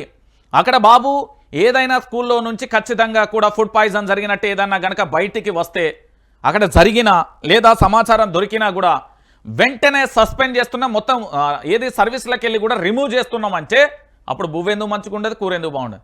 నీళ్ళేమో సాంబార్ ఏమో నీళ్ళ సార్ అయిపోతుంది, దాంతోపాటుగా పూర్తి స్థాయిలో కూడా ఇబ్బందులు అయిపోతాయి. ఇదేం తెలంగాణ, ఇదేం కథనండి తెలంగాణ ప్రాంత బిడ్డలారా? దయచేసి మీరందరూ కూడా ఆలోచించాల్సిన పరిస్థితి కనబడుతుంది. ఇక దాంతోపాటు ఈ ఎపిసోడ్ ఒక్కసారి చూడాలి, చూపెట్టవా? అల్లు అర్జున్ విడుదల, చెంచల్గూడ నుంచి రిలీజ్, సినీ రాజకీయ ప్రముఖుల పరామర్శ. నేను చట్టాన్ని గౌరవించే వ్యక్తిని, కేసు కోర్టులో ఉంది, ఏం మాట్లాడలేను, థియేటర్ ఘటన అనుకోకుండా జరిగింది. ఆ ఘటనకు నాకు ప్రత్యక్ష సంబంధం లేదు. రేవతి కుటుంబానికి అండగా ఉంటా. శ్రీతేజను త్వరలో పరామర్శిస్తా. మీ అందరి ప్రేమకు థ్యాంక్స్ అల్లు అర్జున్. కోర్టు చెప్పినా విడుదల చేయలే లాయర్. రిలీజ్ ఆలస్యంపై న్యాయ పోరాటం న్యాయవాది. ప్రభుత్వం సర్వనాశనం అవుతుంది. చిన్ని కృష్ణ. ఏం జరిగింది అనేది ఒక్కసారి ఇక్కడ అభిమాని ఆత్మహత్య యత్నం. ఇది చాలా నీచమైన బేవర్స్ పని. నేను మళ్ళీ చెప్తున్నా, దీన్ని ఏమంటారంటే సైకలాజికల్గా ఓ రోగం ఉన్నట్టు, మానసిక రోగం అంటారు దీన్ని. నేను చెప్తా ఇనురి. అల్లు అర్జున్ విడుదల చేయాలంటూ ఓ అభిమాని ఆత్మహత్య యత్నం చేసుకున్నారు. హైకోర్టు బెయిల్ ఇచ్చినప్పటికీ రాత్రంతా జైల్లో పెట్టడంపై మనస్తాపం చెందిన అభిమాని చెంచల్గూడ జైలు ముందు శనివారం తెల్లవారుజామున ఒంటిపై పెట్రోల్ పోసుకొని సూసైడ్కు ప్రయత్నించారు. ఇది గమనించిన పోలీసులు వెంటనే అతన్ని ఆపడంతో ప్రమాదం తప్పింది అంటూ కూడా చెప్పిన పరిస్థితి. ఏరా బిడ్డ నాయనా, అల్లు అర్జున్ ఏమన్నా నీకు చిన్నప్పుడు బారసాల చేసిండారా నాయనా? నువ్వు పెరిగి పెద్దయినాక ఏమైనా బువ్వ పెట్టిండారా? ఏమైనా టిఫిన్ పెట్టిండారా? ఏమైనా రోగం వస్తే గోళీలు ఇచ్చిల్లా, ఇంజక్షన్లు ఇచ్చిల్లా? నీ చదువుకి ఏమైనా బాగు చేసిండా? నీ ఒంటి మీద ఏమైనా దుస్తులు కొనిచ్చిండారా నాయన? సిగ్గు అనిపిస్తుంది ఎదురాళ్ళకి లఫుట్ పని చేయడానికి. హీరోలకు అభిమానులు ఉండడం కరెక్టే, కానీ ఆత్మహత్య యత్నం చేసుకునేంత నీచమైన మానసిక రోగం ఉండడం తప్పది. నేను చెప్తున్నా కదా, సినీ తారలైనా ఎవరైనా రాజకీయ నాయకులైనా మీకు తెలుసో లేదో కాంగ్రెస్ పార్టీ, బీజేపీ, బీఆర్ఎస్ ఇవన్నీ మనం గ్రామాలలో పోతే కర్రలు పట్టుకొని పొల్లు కొట్టుకుంటారు. ఇక్కడ నేతలు ఇదే యనుమల రేవంత్ రెడ్డి మల్లారెడ్డి పెళ్ళి పోలే. మల్లారెడ్డి పెళ్ళి వాళ్ళ మనవరాలతో ఎవరితో పెళ్ళికైతే పోయింది కదా. ఈ కాంగ్రెస్ పార్టీ వాళ్ళ పెళ్ళిళ్ళకి బీఆర్ఎస్ వాళ్ళు పోలేదా? బీజేపీ వాళ్ళు పోదా? ఎవరు పోలే? పైన అందరు మంచిగానే ఉంటారు, మీరెందుకు కొట్టుకసత్తారు అంటున్నా నేను. రాజకీయంగా చూడుర్రి, అయిపోతుంది. అది ఓట్లు వేసినాం బస్ అయిపోయింది. మళ్ళీ ఓట్లు వేసినప్పుడు ఏంది అనేది చూడు. అన్యాయం జరిగితే ప్రశ్నించండి, తప్పులేదు. మీకు వ్యక్తిగతంగా గర్జెందుకు? మళ్ళీ ఇంకొక విషయం ఏంటంటే, ఈ అభిమాని అనేటోళ్లకు నేను మళ్ళీ చెప్తున్నా, అది మెగాస్టార్ ఫ్యాన్స్ అయినా, పవన్ కళ్యాణ్ ఎవరి ఫ్యాన్స్ అయినా కానీ, మీ హీరో ఎంత మంచిగా ఉంటాడో మీ జీవితాలు కూడా అంత మంచిగా ఉండేలా మీ జీవితాన్ని మార్చుకోండి. మెగాస్టార్ చిరంజీవి లాగా కావాలనుకొని ప్రయత్నం చేయడం మంచి పద్ధతి. మెగాస్టార్ చిరంజీవి కోసం చనిపోతా అనేది తప్పు పద్ధతి. అది ఈరోజు ఆంధ్రప్రదేశ్లో జనసేన అధినేత పవన్ కళ్యాణ్ రాష్ట్ర ఉప ముఖ్యమంత్రిగా బాధ్యతలు కొనసాగిస్తున్నాడు. ఆయనలా నేను కూడా కావాలనుకోవడం ఒక లక్ష్యం, అది మంచి పద్ధతి. ఇగో గిట్ల మాత్రం చేయకూరి ఆత్మహత్యను అభిమాని. ఇగో నిజంగా రేవంత్ రెడ్డి చెప్పింది మాత్రం ఒకటి క్లియర్ కట్గా ఓపెన్, అది నిజం. ఏంది? పెట్టుబడి వ్యక్తులు పైసలు గుంజుతున్నారు అంతే. అదొక వ్యాపారం వాళ్ళది, సినీ ఇండస్ట్రీ. అరే భయ్, 6 గాలం పనిచేసి ఇక్కడ పొద్దుగాల లేచి రాత్రి దాకా పిచ్చోళ్ళ లెక్క ఆ సమస్యలన్నీ మేము చెప్తున్నాం. మాకు ఎంత వస్తుంది అనుకుంటారు? తిప్పి కొడితే ఆటాన పావుల రూపాయి కూడా రాదు. దీన్ని పట్టుకొని మేము ఇంత పోరాటం ప్రజల పక్షాన్ని చేస్తున్నాం కదా. వాళ్ళు వచ్చి 4 స్టెప్పులు చేసి 2 డైలాగులు చెప్తే 1000 కోట్లు యా నుండి వస్తాయి అవన్నీ? మీరు మనవి కాదు ఆ పైసలు. అది వ్యాపారం అనేది కరెక్టే, కానీ అభిమాని కోసం, హీరోల కోసం మేము చచ్చిపోతాం, లేకపోతే ఇంకోటి అవుతుంది అంటే అది అరే నిన్ను గన్న తల్లిదండ్రులు ఏమైపోవాలరా? తల్లిదండ్రులు ఉత్తగానే కన్నులు 9 నెలలు తల్లి నవమాసాలు మోసి ఒక జన్మనిచ్చిన తర్వాత వాళ్ళు వృద్ధాప్యంలోకి వచ్చినప్పుడు వాళ్లకు మనం తల్లిదండ్రులుగా మారి వాళ్ళ పిల్లలుగా భావించి వాళ్ళకు మనం సేవ చేయాలి కదా. నేను హీరో కోసం చచ్చిపోతా, పొలిటీషియన్ కోసం చచ్చిపోతా అంటే ఇది ఒక పిచ్చి మానసిక రోగం. వాళ్ళ పొద్దుగాలు తీసుకువచ్చి ఎర్రగడ్డ హాస్పిటల్లో జాయిన్ చేయాలి సొంటలు. నేను చెప్తున్నా కదా, ఇది సైకలాజికల్గా ఒక మానసిక రోగం ఏదో ఉంటుంది, సిండ్రోమ్ సంథింగ్ ఏదో పేరు ఉంటుంది దానికి, మంచిగానే ఉంటుంది సైన్స్లా. అలాగే ఆత్మహత్య అతను ఏమైంది? 4 కోట్లు ఖర్చు పెట్టిండు ఒక రోజులో, బెయిల్ వచ్చింది, బయటకు వచ్చిండు, సినీ ప్రముఖులు అందరూ వచ్చిండు. ఇప్పుడు ఈ ఆత్మహత్య యత్నం చేసుకున్న ఆయన వచ్చేమన్నా కలిసిండా? బాబు నువ్వు ఆత్మహత్య యత్నం చేసుకున్నావు, నీ కుటుంబానికి నేను అన్ని రకాలుగా అండదండలుగా ఉంటా అని చెప్పి ఏమన్నా పూర్తి స్థాయిలో చెప్పిండా అంటున్నా. తెలంగాణ ప్రాంత బిడ్డలారా ఏమన్నా చేసిండు ఆయనకు? ఈ అభిమాని ఆత్మహత్య ఇది చెడ్డ వైరస్. నేను చెప్తున్నా కదా, మీరు అభిమానిగా ఉండండి, తప్పులేదు, సరే మీ ఇష్టం. కానీ ఆత్మహత్య యత్నం చేసుకుంటాం, మా రక్తాన్ని కోసి పాలాభిషేకాలు లెక్క చేస్తాం, ఇదంతా మానసిక రోగాలు. ఒక హీరో మెగాస్టార్ చిరంజీవి లెక్క నేను కూడా మారాలి, అంత స్థాయికి ఎదగాలి, పవన్ కళ్యాణ్ లెక్క ఎదగాలి. అల్లు అర్జున్ తన కెరియర్లో 30 సినిమాలు ఏమో బహుశా తీసి ఉంటాడు, ఆ సినిమా నేను కూడా ఒక స్టార్ హీరో కావాలి అట్లా అనుకోవాలి. కానీ ఆయన కోసం నేను పెట్రోల్ ఏంది? నువ్వు ఎప్పటికీ అట్లనే ఉండిపోతావు, నీ ఎదుగుదల అవసరం లేదా? ఈరోజు తెలంగాణ ప్రాంత బిడ్డలందరూ కూడా గుర్తుపెట్టుకోవాల్సిన విషయం ఏంటి అంటే, తెలంగాణ ప్రాంత బిడ్డలారా దయచేసి ఇలాంటి మానసిక రోగులను దూరం పెట్టుర్రి. ఇది తెలంగాణకు మంచి పద్ధతి కాదు, సినీ ఇండస్ట్రీకి కూడా మంచి పద్ధతి కాదు. ఇక అల్లు అర్జున్ అరెస్టుకు సంబంధించి అసలు ఏం జరిగింది? నేనేమంటున్నానంటే దీంట్లో రెండు ఉన్నాయి, 2 కోణాలు ఉన్నాయి. దీన్ని ఒకే కోణంలో చూడడంలో కరెక్ట్ కాదు. ఒకటి, ప్రీమియర్ షో వేసినప్పుడు దాన్ని ప్రీమియర్ షోని అంటారు, దాన్ని ఏమంటారు? Morning show. ప్రీమియర్ షో వేసిండు కదా, పొద్దుగాల ఓ షో వేసిండుగా. షో వేసినప్పుడు అల్లు అర్జున్కి సంబంధించి తన టీంకు సంబంధించి మేము పలానా రోజు పలానా థియేటర్ అంటే సంధ్యా థియేటర్లో మేము ఆ షో చూడడానికి వస్తున్నామని వాళ్ళు పోలీసులకు ఆల్రెడీ ఇంటిమేషన్ ఇచ్చారు. ఒకటి అక్కడ ఉండే ఆర్గనైజర్స్ అంటే సంధ్యా థియేటర్ యాజమాన్యం కావచ్చు. నెంబర్ 2 లేకపోతే పోలీసు వ్యవస్థ కానీ రక్షణ కల్పించాల్సిన బాధ్యత ఉంటుంది. ఒకటి ఇది వాళ్ళ వైపు నుంచి. ఇక రెండోది ఏంది అంటే మొదటి రోజు సినిమా చూడకపోతే ఏం కొంపలు అంటకపోవు. మన ప్రాణం కంచి ఎక్కువ కాదు. అది ఇయ్యాల కాకపోయినా రేపు చూడొచ్చు, నెల తర్వాత చూడొచ్చు, వారం తర్వాత, సంవత్సరం తర్వాతనైనా చూడొచ్చు, ఇంకో 10 రోజులు అయితే అది టీవీలో కూడా వస్తుంది. అంత ఉత్సాహం అంతా ఏంది తొందరపాటు పనికిరాదు లైఫ్కి. ఇది రెండో కోణం. ఇంకొకటి అక్కడికి హీరో వచ్చినా పొలిటీషియన్ వచ్చినా ఖచ్చితంగా బయటకు వచ్చి అభివాదం చేయడం అనేది పరిపాటిగా మారిపోతుంది. ఫ్యాన్స్ను చూసినప్పుడు హీరోకు కానీ అభిమానులకు అదొక ఉత్సాహాన్ని నింపుతుంది. అదొక ఏంది అంటే ఎంకరేజ్మెంట్గా పనికొస్తుంది. సో అభివాదం చేసిండి వెళ్ళిపోయింది.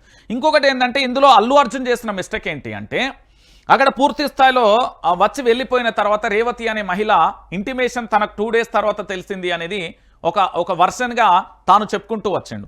అయితే ఆ సందర్భంలో వెంటనే వాళ్ళు వెళ్ళి వాళ్ళకి సంబంధించి ఇప్పుడు రాజకీయ నాయకులకు కానీ సినీ ఇండస్ట్రీ కానీ ఎవరికన్నా ఏమైందనుకో తెలంగాణలో గాంధీ దవాఖాన పోతారా, ఉస్మానియా దవాఖాన పోతారా, నిమ్స్కు పోతారా?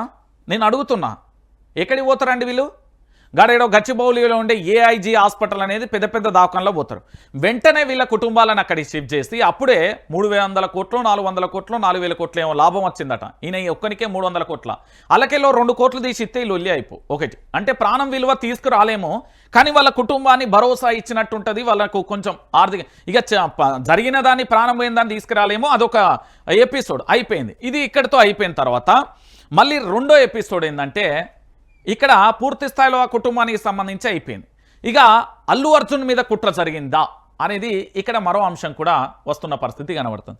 అల్లు అర్జున్ దగ్గర పోయి బెడ్రూమ్ దగ్గర పోయి ఆయన బట్టలు మార్చుకునే అంత టైం ఇవ్వకుండా రండి అరెస్టు చేసినాం, తీసుకుపోయినాం, జైలు వేసినాం, మళ్ళీ బెయిల్ వచ్చింది అనే పరిణామాలు మొత్తం చూసినాం. దానికి ఒక రోజుకు 4 కోట్ల రూపాయలు ఖర్చు అయింది అనేది విశ్వసనీయ వర్గాల సమాచారం. అయితే ఇది సోషల్ మీడియాలోకి ఎట్లా వెళ్తున్నది అంటే ఈరోజు తెలంగాణ రాష్ట్ర వ్యాప్తంగా అల్లు అర్జున్ స్పీచ్లో తెలంగాణ రాష్ట్ర ముఖ్యమంత్రి కొన్ని వాటర్ ఇవ్వ అని ఒక ఉంటుంది మీకు అదేంది వీడియో ఉంటుంది. సో దీంట్లో ముఖ్యమంత్రి గారి పేరును మర్చిపోయిండు. ఆ పేరుని ఇక జీవితాంతం గుర్తుపెట్టేలా జీవితాంతం గుర్తుండేలా దాన్ని రిపీట్ చేయడం కోసం పూర్తి స్థాయిలో కూడా రిపీట్ చేసే విధంగా గుర్తుంచేలా పూర్తిగా కూడా ఏంది అంటే జీవితాంతం గుర్తుండే విధంగా రేవంత్ రెడ్డి గారు గిఫ్ట్ ఇచ్చిర్రు అనేది ఇదొక చర్చనీయాంశంగా మారుతున్నది అనేది చాలామంది చెప్తున్న పరిస్థితి కనబడుతుంది. ఏంది అంటే పూర్తిగా కూడా జరిగిన ఎపిసోడ్. ఇక ఈ 2 పరిణామాలు మీరు చూసిల్లు. సో పూర్తిగా ఏం జరిగింది, ఒకటి ముఖ్యమంత్రి గారి పేరును మర్చిపోవడంతోనే అరెస్ట్ చేసిల్లు అనేది ఒక ఎపిసోడ్. దాంతో ఇంకొక ఎపిసోడ్ ఏంటంటే రేవతి కుటుంబానికి అన్యాయం జరిగింది, రేవతి అనుకోండి బాధ్యత, వాళ్ళకి అన్యాయం జరిగింది కాబట్టి అరెస్ట్ చేసినామని ప్రభుత్వం వాదన. సో మొత్తానికి ఇంట్లో ఉన్నోని బయటికి గుంజుకొచ్చి ఇప్పుడు నిజంగా హీరోని చేసిర్రు ఆయన. సరే ఈయన ఇంకొక వర్షన్ ఏంటంటే అల్లు అర్జున్ మీద విమర్శ కూడా వస్తున్నది. ఏంది వాళ్ళ మామ దగ్గర పోయిండు, ప్రచారం చేసిన గెలవలే, అక్కడ వైసీపీకి సంబంధించిన పార్లమెంట్ సభ్యుడు అక్కడ కూడా ఓడిపోయిండు, ఆయనకు అంత క్రేజ్ ఉంటే ఏంది లేకుంటే ఏంది అనేది ముఖ్యమంత్రి గారు చెప్తున్న వాదన. అయితే దీంట్లో ఇంకొక విషయం ఏంటంటే ఖచ్చితంగా కూడా టాలీవుడ్ మొత్తం కూడా అల్లు అర్జున్కు సపోర్ట్ చేసింది, చేస్తారు కూడా, బాజాప్తీగా చేస్తారు. ఏంది అంటే వాళ్ళలో ఉన్న ఐక్యత ఖచ్చితంగా కూడా సపోర్ట్ చేసిన పరిస్థితి కనబడుతుంది. సో మొత్తానికి అసలు ఈ అల్లు అర్జున్ పుష్ప 2 ఎపిసోడ్లో తప్పెవరిది ఒప్పెవరిది అనే కోణంలో 2 రకాలుగా మాట్లాడుకుంటే ఒకటి సంధ్యా థియేటర్ యాజమాన్యం ఆర్గనైజేషన్ వైఫల్యం, అక్కడ పోలీస్ వ్యవస్థ వైఫల్యం మొట్టమొదటిది. రెండోది ప్రాణం పోయిన తర్వాత వెంటనే అక్కడికి వెళ్ళి మానవత్వమైన కోణంలో అక్కడికి వెళ్ళడం రెండోది.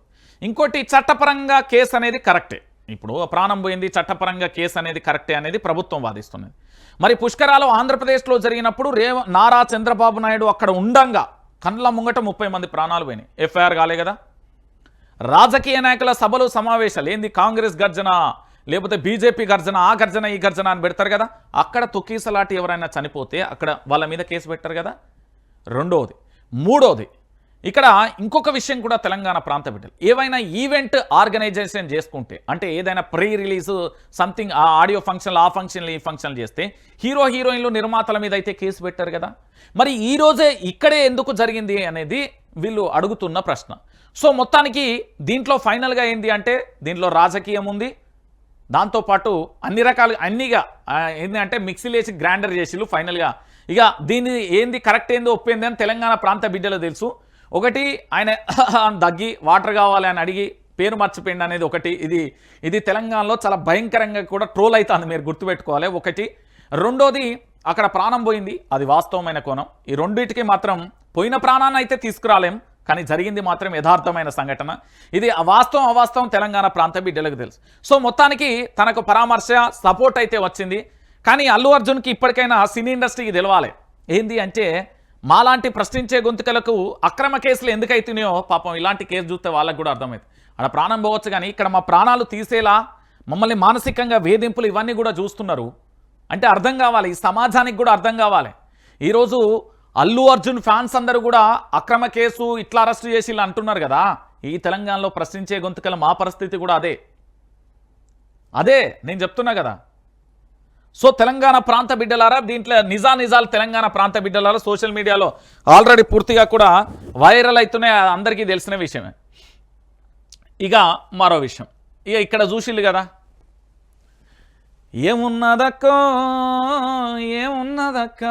ముల్లె చదురుకొని మూట చదురుకొని నేనెళ్ళిపోతున్న పట్నానికి అనేది పాట ఉంటుంది. అయితే ఈరోజు మా తెలంగాణలో ఏం జరుగుతున్నది అంటే, బుక్కెడు బువ్వ కోసం 5 ఏళ్ళు 5 మెతుకులు గిట్ల నోట్లకు కడుపు నిండా లేని పరిస్థితి కనబడుతుంది. అంటే తెలంగాణలో ఏమైపోతుంది అనే దానికంటే, ఏం జరుగుతుంది అనే దానికంటే కళ్ళ ముందు స్పష్టంగా సాక్ష్యాలు కనబడుతున్నాయి. ఇగో ఇక్కడ కనబడుతున్న నా సోదరిని ఒకసారి చూడుర్రి. గురుకుల పిల్లలంటే చులకననా? పిల్లలు చనిపోతున్నా కనికరం లేదా? కనీసం నాణ్యమైన ఫుడ్ పెట్టరా? సీఎంకు మాటలు ఎక్కువ చేతలు తక్కువ. ఢిల్లీ పెద్దల మీద ఉన్న ప్రేమ హాస్టల్ పిల్లల మీద లేదు. హరీష్ రావు నిన్న మాజీ మంత్రి సిద్దిపేట ఎమ్మెల్యే హరీష్ రావు వెళ్ళి నా చిన్నారి తల్లిని పరామర్శించుండు. బిడ్డ ఏం జరిగిందిరా, అక్కడ ఏమైపోయింది? సబితా ఇంద్రారెడ్డి ఉన్నారు, దాంతోపాటు స్పీకర్గా పనిచేసిన మధుసూదనాచారి గారు ఉన్నారు. ఒక్కసారి ఆలోచించుండ్రి. ఈ నెల 10వ తారీఖున అది వికారాబాద్కు సంబంధించిన తాండూరు గిరిజన ఆశ్రమ పాఠశాలలో కిచిడి అంటే మనం ఏమంటారు దాన్ని, పొద్దుగాల టిఫిన్ చేసి 10 మంది విద్యార్థులు అస్వస్థకు గురైతే దాంట్లో పరిస్థితి సీరియస్గా ఉండడం వల్ల నిమ్స్కు తీసుకొచ్చి పాపను. అయితే నిన్న వీళ్ళందరూ అక్కడికి వెళ్ళి ముందస్తు సమాచారాన్ని ఇచ్చేవాళ్ళే, ఏది హరీష్ రావు కానీ వాళ్ళు. ఆ ముందస్తు సమాచారం ఇస్తే అరెస్టులు కేసులు లోపలేకపోతే గృహ నిర్బంధం. అందుకే పోయి నిన్న పరామర్శించిన పరిస్థితి కనబడుతుంది. నేనేమంటున్నానంటే, పట్టెడు అన్నం పెట్టలేని తెలంగాణ ఎందుకుగా మారిపోయింది? నా పిల్లల జీవితాలు ఈరోజు కలెక్టర్ గానో, లాయర్ గానో, పైలట్ గానో, ఇంజనీర్ గానో, డాక్టర్ గానో, పొలిటీషియన్ గానో, లేకపోతే ఇంకే రంగాలలో అత్యున్నతమైన స్థాయిలో ఉండాల్సిన నేటి బాలలే రేపటి భావి భారత పౌరులు అని చెప్పే మన రాజకీయ నాయకులు చెప్పే మాటలకు ఇక్కడ జరుగుతున్న వాస్తవానికి పొంతన లేకుండా పోయింది. సో నేనేమంటున్నానంటే, కనీసం ఇక్కడ తెలంగాణ యావత్తు సమాజం కూడా గుర్తించాల్సిన విషయం ఏంటంటే, పట్టెడన్నం దొరకక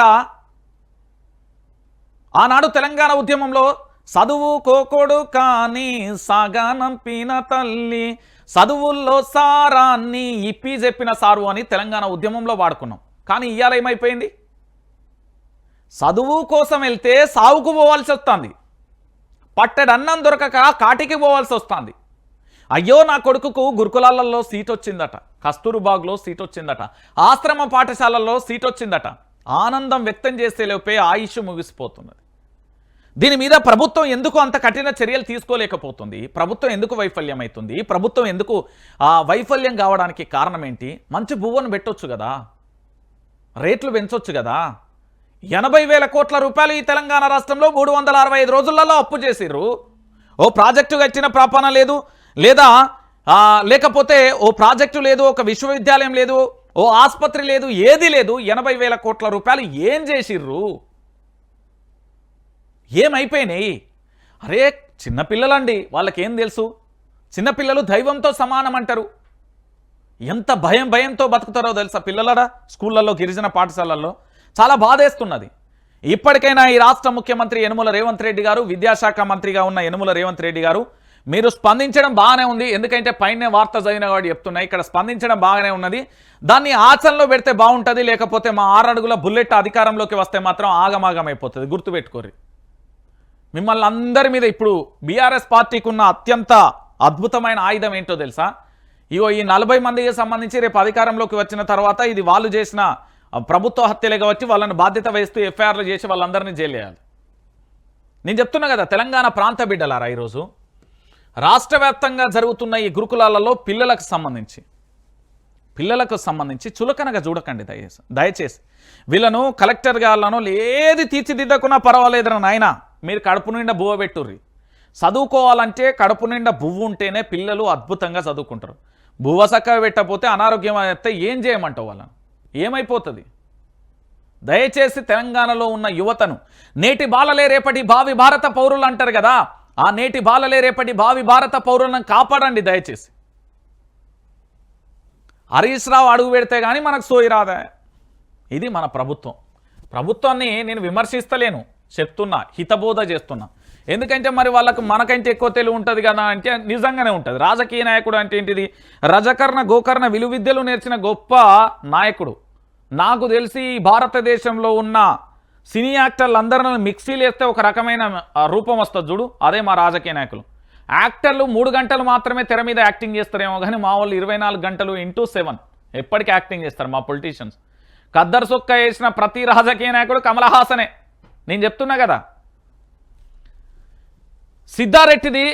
సిద్ధారెడ్డిది ధైర్యత్వమైన నిర్ణయం, తెలంగాణకు గొప్ప సందేశాన్ని ఇచ్చారు.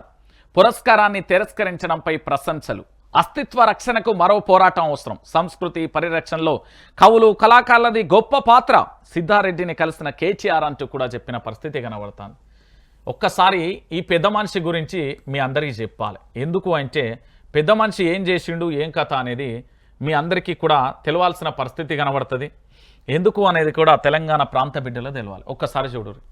తెలంగాణ అస్తిత్వాన్ని కాపాడుకోవడానికి మరో పోరాటం చేయాల్సిన అవసరం ఉందని బీఆర్ఎస్ వర్కింగ్ ప్రెసిడెంట్ కేటీఆర్ అన్నారు. తెలంగాణ సాహితీ ఉద్యమంలో ప్రముఖ పాత్ర పోషించిన కవి రచయిత నందిని సిద్ధారెడ్డిని అల్వాల్లోని ఆయన నివాసంలో ఆయన కలిశారు. ఇటీవల కాంగ్రెస్ ప్రభుత్వం ప్రకటించిన ₹1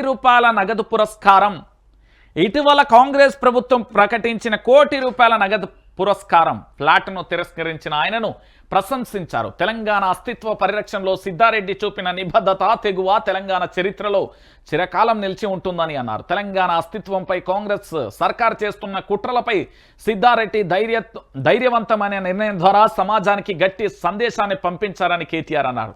ఇప్పుడు ప్రజలు మరింత జాగ్రత్తగా ఉండి తమ హక్కులను పరిరక్షించుకోవాల్సిన అవసరం ఉందని, మరోసారి ఐక్యంగా పోరాడాల్సిన పరిస్థితి వచ్చిందని కేటీఆర్ అన్నారు. తెలంగాణ సాంస్కృతిక వారసత్వాన్ని కాపాడుకోవడంలో కవులు కళాకారులు ఎప్పుడూ ముందుంటారన్నారు. కేటీఆర్తో పాటు ఎమ్మెల్యే మర్రి రాజశేఖర్ రెడ్డి, ఎమ్మెల్సీ దేశపతి శ్రీనివాస్, బీఆర్ఎస్ నేతలు బాల్క సుమన్, దేవిశ్రీ ప్రసాద్, దాసో శ్రవణ్ సిద్ధారెడ్డిని కలిశారు అంటూ కూడా చెప్పిన పరిస్థితి కనబడుతుంది. అయితే దేనికోసం అంటే ఈ తెలంగాణ అస్తిత్వాన్ని, తెలంగాణ తల్లి రూపాన్ని మార్చడంతో పాటు తెలంగాణ తల్లికి సంబంధించి బతుకమ్మ లేకపోవడం, అనేక రకాలుగా కవి రచయిత సిద్ధారెడ్డి గారి గురించి చెప్పాలంటే మనం ఆయన గురించి చెప్పే గొప్ప వ్యక్తులం కాదు, కానీ చరిత్రలో ఈ తెలంగాణ రాష్ట్రానికి ఒక గట్టి సందేశం అయితే ఇచ్చాడు. ₹1 కోటి నగదును వదులుకున్నాడు, ఫ్లాట్ను వదులుకున్నాడు. అంటే ఆల్మోస్ట్ అంతా 5-6 కోట్ల విలువ చేసేది అనుకోర్రి. బహుశా వాళ్ళు ఇచ్చేది ఉంటే 10 కోట్లైనా కావచ్చు. అంతా అన్నీ వదులుకొని తెలంగాణ సమాజానికి చెప్పారు. ఏమని అంటే మన సంస్కృతి గొప్పది, మన సాంప్రదాయం గొప్పది, మన ఏంది పూర్వకాలం నుండి వస్తున్న ప్రతి దానిని కూడా పరిపాటిగా మనం పాటించాలి. ఈరోజు రాజకీయ నాయకులు వాళ్ళ అవసరాల కోసం రాజకీయాలు చేయొచ్చు గాక, కానీ మన తెలంగాణ అస్తిత్వం మీద దెబ్బ పడుతున్నది అని ఒక గట్టి సందేశాన్ని ప్రకటిస్తే కేటీఆర్ పోయి కలిసిండు. కలవాలి, మరి బాజాప్తగా కలవాలి. అలాంటి వాళ్ళు మన తెలంగాణ రక్షణకు అవసరం, కలవాలి. వాళ్ళను పూర్తి స్థాయిలో మనం కాపాడుకోవాల్సిన అవసరం, ఆవశ్యకత ఎంతైనా ఉంటుంది. సో ఇలాంటి వాళ్ళు తెలంగాణకు అవసరం. సిద్ధారెడ్డి లాంటి వాళ్ళు తెలంగాణ రాష్ట్రానికి ఎంతో అవసరం. అలాంటి వాళ్ళు తెలంగాణ రాష్ట్రానికి ఉండాలి. ఇలాంటి వాళ్ళు ఉంటేనే మనకు పూర్తి స్థాయిలో న్యాయం జరుగుతుంది. ఇక దానితో పాటుగా మరో అంశం, సోమవారం లోక్సభకు జమిలీ బిల్లు అంటూ కూడా చెప్పిన పరిస్థితి. జమిలీ ఎన్నికలకు సంబంధించిన బిల్లు సోమవారం లోక్సభకు రానున్నాయి. కేంద్ర న్యాయశాఖ మంత్రి అర్జున్ రామ్ మేఘ్వాల్ ఈ బిల్లును లోక్సభలో ప్రవేశపెట్టున్నారు. 129వ రాజ్యాంగ సవరణ బిల్లు, మరో సాధారణ బిల్లును సభకు తీసుకురానున్నారు. 1 నేషన్ 1 ఎలక్షన్ కోసం రాజ్యాంగ సవరణ చేయాల్సి ఉంది. అలాగే కేంద్ర పాలిత ప్రాంతాలుగా ఉన్న పూందుచేరి, ఢిల్లీ, జమ్మూ కాశ్మీర్లోని దీని పరిధిలోకి తీసుకొచ్చేందుకు మరో బిల్లును పెడుతున్నారు. అయితే సభలో బిల్లు పాస్ కావాలంటే 3/2 మంది సభ్యుల మద్దతు అవసరం. కానీ ప్రస్తుతం ఎన్డీఏకు అంత బలం లేదు. మొత్తం లోక్సభలో 542 మంది సభ్యులు ఉన్నారు. సో పూర్తి స్థాయిలో 1 నేషన్ వన్ ఎలక్షన్ ఇది ఎంతవరకు సక్సెస్ అవుతుందో కాదో తెలియదు కానీ భారతదేశంలో ఒకేసారి అంటే రాష్ట్రంలో మొత్తం భారతదేశంలోని అన్ని రాష్ట్రాలలో పార్లమెంటు అసెంబ్లీ అన్ని ఒకేసారి ఎన్నికలు జరగబోతున్నాయి. ఈ ప్రక్రియ మొట్టమొదటిసారిగా ఎన్డీఏ ప్రభుత్వం భారతీయ జనతా పార్టీ ఆధ్వర్యంలో చేయబోతున్నది. మరి ఎలా ఉంటుంది, ఏం జరుగుతుంది అనేది కూడా మనమైతే వేచి చూడాలి. మరి దానికి సఫలీకృతం అవుతుందా, బిల్లు అసఫలీకృతం అవుతుందా అనేది కూడా మనం వేచి చూడాల్సిన పరిస్థితి అయితే కనబడుతుంది. ఇక దాంతో పాటుగా మరొక ప్రధానమైన అంశాన్ని కూడా మీరు చూడాల్సిన అవసరం ఉంటుంది. ఏంది అనేది కూడా చూడొచ్చు. ఇగో ఇక్కడ రేపు ట్రాక్టర్ మార్చ్ 18న పంజాబ్లో రైతులు రైలు రోకో, రైతులపైకి చియర్ గ్యాస్, రబ్బర్ బుల్లెట్లు ప్రయోగించారన్న కర్షకులు, ఢిల్లీ యాత్రను నిలిపివేస్తున్న రైతు సంఘాల వేదిక, రైతుల సమస్యలను పార్లమెంట్లో ప్రస్తావించడంలో ప్రతిపక్షాలు విఫలమయ్యాయని విమర్శ. సుశీర్రా చూడు, ఇది కథ. మొత్తానికి పూర్తి స్థాయిలో కూడా ఏం జరుగుతున్నది అంటే పంజాబ్లో అట్టుడుకుతున్నది. నల్ల చట్టాలను తెచ్చి నాకు తెలిసి బహుశా నేను నా కళ్ళతో చూసిన ఒక భయంకరమైన సాక్ష్యం ఏంటంటే ఢిల్లీ సరిహద్దులలో ఏడాది కాలం రైతుల పోరాటం. నేను స్వాతంత్ర ఉద్యమాన్ని చూడలేదు. నా అదృష్టం ఏంటంటే తెలంగాణ ఉద్యమాన్ని చూసినా, తెలంగాణ ఉద్యమంలో పాల్పంచుకున్నా, నాకంటూ ఒక పాత్ర ఉండే. దాంతోపాటు ఈ భారతదేశంలో రైతు ఉద్యమాలకు సంబంధించి ఎప్పుడూ కూడా పేపర్లలో పుస్తకాలలో చదువుడే కానీ లైవ్లో చూసింది మాత్రం ఈ పంజాబ్ రైతులకు సంబంధించి. నల్ల చట్టాలను వ్యతిరేకిస్తూ దాదాపుగా 365 రోజులకు పైగా ఢిల్లీ సరిహద్దు ప్రాంతాలలో డేరాలు వేసుకొని నిరసన వ్యక్తం చేశారు. భారతీయ జనతా పార్టీకి భయంకరమైన ఒక వ్యతిరేకత అని చెప్పడంలో ఎలాంటి డౌట్ లేదు. సో మళ్ళొక్కసారి విపక్షాలు తమ ఓటు బ్యాంకు రాజకీయం కోసం ఏమైనా చేస్తాయి, కానీ ప్రజా సమస్యల మీద పోరాటం చేయడంలో మాత్రం వైఫల్యం అవుతాయి. ప్రజా పోరాటానికి నాంది పలకాల్సింది ఎవరు? విపక్షాలు. విపక్షాలు ఎవరి వైపున ఉండాలి? ప్రజల పక్షాన ఉండాలి. ఏం చేయాలి ప్రజల కోసం నిరంతరం? అది పార్లమెంట్లా, అసెంబ్లీయా, లోక్సభ, రాజ్యసభ ఏది సంబంధం లేదు. ప్రజల పక్షాన నిరంతరం ప్రశ్నిస్తూ ఉండాలి. ప్రజలకు న్యాయం చేసే విధంగా కట్టుబడి ఉండి పని చేయాలి. ఇలా చూడురి మళ్ళీ ఆఖరికి ఇది తెలంగాణలో భవిష్యత్తులో కూడా ఇలాంటి పరిణామం ఎదురు అవుతుంది అనేది అయితే వాస్తవం. ఇలాంటి పరిస్థితి వచ్చినా ఆశ్చర్యపోనవసరం లేదు. నేను ముందస్తుగానే తెలంగాణ రాష్ట్ర ప్రజలను, తెలంగాణ రైతాంగాన్ని కూడా హెచ్చరిస్తున్నా. ఇక మరో అంశం, సీఎంఓలో నువ్వా నేనా, ఇద్దరు అధికారుల తీరుతో తలపట్టుకుంటున్న ఐఏఎస్లు. నోట్ ఫైల్ సంతకం లేకుండా ఓ ఫైల్ ముట్టని అధికారి, ఆమె డిసిషన్ అని రాస్తే హడలిపోతున్న బ్యూరోక్రాట్లు, ఇద్దరి ప్రవర్తనతో పెండింగ్లో మగ్గుతున్న వందల కొద్దీ ఫైల్ అట. ఎందుకు? తెలంగాణ సచివాలయంలో ఇద్దరు అతి కీలక అధికారులు వ్యవహరిస్తున్న తీరుతో సీనియర్ ఐఏఎస్లు ఇబ్బంది పడుతున్నారా? ఒక అధికారిని తనకు ఇష్టం లేని అధికారులను పంపిస్తున్న ఫైళ్ల మీద డిస్కషన్ అని రాసి వేధిస్తున్నారా? సీఎంఓలోనో మరో కీలక అధికారులేమో నోట్ ఫైల్ పెడితేనే ఫైల్ చూస్తా అంటున్నారా? వీరి ఇద్దరి ప్రవర్తనతో ఫైళ్లు ముందుకు కదలడం లేదా? సచివాలయంలో ఉద్యోగులందరూ ఇవే అంశాలపై చర్చించుకుంటున్నారు. ఇది మన రాష్ట్ర ముఖ్యమంత్రి యనుమల రేవంత్ రెడ్డి గారు మరి ఎవరి మీద కేసు పెడతారో ఇప్పుడు. పాపం మాలాంటి అమాయక పేద మధ్యతరగతి కుటుంబాల నుండి వచ్చి తెలంగాణ రాష్ట్రంలో ప్రశ్న అనే ఒక అస్త్రంతోని తెలంగాణ రాష్ట్రాన్ని మేలుకొల్పి ప్రభుత్వాలు చేస్తున్న తప్పులను, వైఫల్యాలను ఎత్తి చూపితే మా మీద కక్షగట్టిలు కదా. ఇగో వందల కొద్ది ఫైళ్ళట. మీరు నిరంతరం పోయే సచివాలయంలో మీరు కూర్చుంటున్న కుర్చీలనే, మీ బిల్డింగ్లనే, మీరు అడిగేసిన ప్రాంతంలోనే అధికారులు నువ్వా నేనా అన్నట్టుగా ఉన్నారట. అంటే వందల కొద్ది ఫైళ్ళు అంటే కొన్ని వేల జీవితాలు అవి. దేని మీదనైనా కావచ్చు. అంటే అధికారి పని చేయడు. యోగిట్లా చేస్తారు అధికారులను. ఈ భారతదేశంలో కాదు ప్రపంచంలో అధికారి అనే వ్యక్తి నీతివంతంగా పనిచేస్తే అసలు అవినీతి అనేదే ఉండదు, సమస్య అనేదే ఉండదు. తెలుసా మీకు? మీరు భారత రాజ్యాంగం చదివినప్పుడు ఆ బుక్కులలో భారత రాజ్యాంగం అనే బుక్ చదివినప్పుడు కొన్ని అధికరణలు, చట్టాలు, సవరణలు, బై క్లాజులు ఇవన్నీ చదివినప్పుడు అలా కొన్ని అధికారులు చదివినప్పుడు మీకు అర్థమవుతుంది. ఈ వ్యవస్థలన్నింటినీ కూడా బాగు చేయాలి అంటే రాజకీయ నాయకుడు కాదు, అధికారి అనే వ్యక్తి క్లారిటీగా ఉంటే అన్ని పనులు అయిపోతాయి. ఇప్పుడు మొత్తం సచివాలయంలో డిసిషన్ నువ్వా నేనా, నువ్వు చెప్తా నేను ఎందుకుంటే యోగిది అవుతుంది అట. గదే అవుతుంది, లిటరల్లీ చెప్పాలంటే గదే అవుతుంది. ఇంకేముంటుందండి తెలంగాణ ప్రాంత బిడ్డలారా? ఇక చూడుర్రి, 10 ఏళ్ల విధ్వంసం కాదు 100 ఏళ్ల అభివృద్ధి. 125% వాణిజ్య కార్యకలాపాల విస్తృతి ఫలితంగా 10 ఏళ్లలోనే తెలంగాణ నమోదు చేసిన జీఎస్టీ వృద్ధి రేటు 2.9%. దేశ జనాభాలో తెలంగాణ వాటా, దేశ జీడిపిలో మన వాటా 5%. తెలంగాణలో ఒక వ్యక్తి సంపదన బీహార్లో 6గురి సంపదతో సమాధానం. ఇది ఆర్బీఐ ముద్ర. నేను ఎందుకు చెప్తున్నా అంటే కాంగ్రెస్ దుష్ప్రచారాన్ని పటాపంచలు చేస్తున్న ఆర్బీఐ నివేదిక. కేసీఆర్ పాలనలో ఆర్థిక వృద్ధిపై బురద జల్లిన కాంగ్రెస్. 10 ఏళ్లలో రాకెట్ వేగంతో అభివృద్ధి సాధించిన తెలంగాణ తలసరి ఆదాయంలో దేశంలోనే మొట్టమొదటి స్థానంలో నిలిచిన రాష్ట్రం.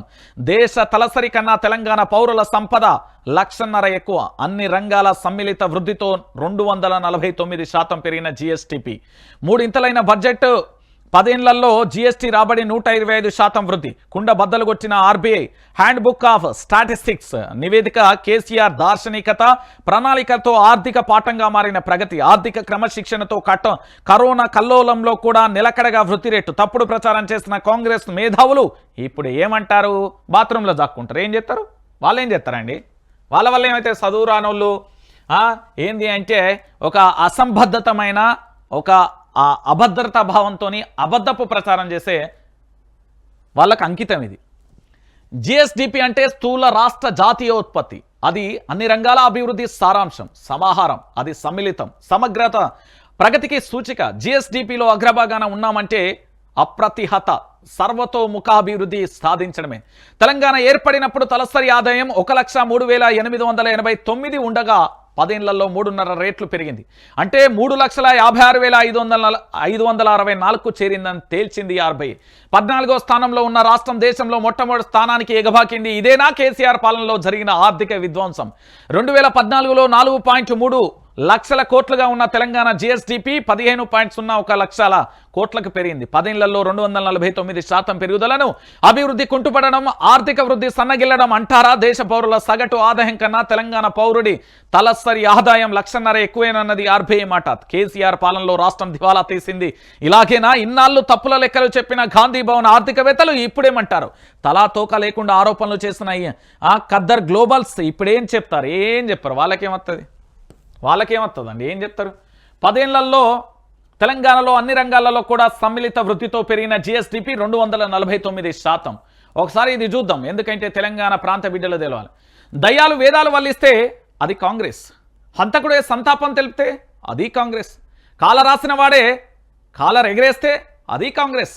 6 దశాబ్దాల తమ ఏలుబడిలో తెలంగాణలో అధికారంలోకి నెట్టేసిన పార్టీ 10 ఏళ్లలో రాష్ట్ర ధ్వంసం అయిపోయిందంటూ చేసిన గాయగత్తర ప్రచారం అలాంటిదే.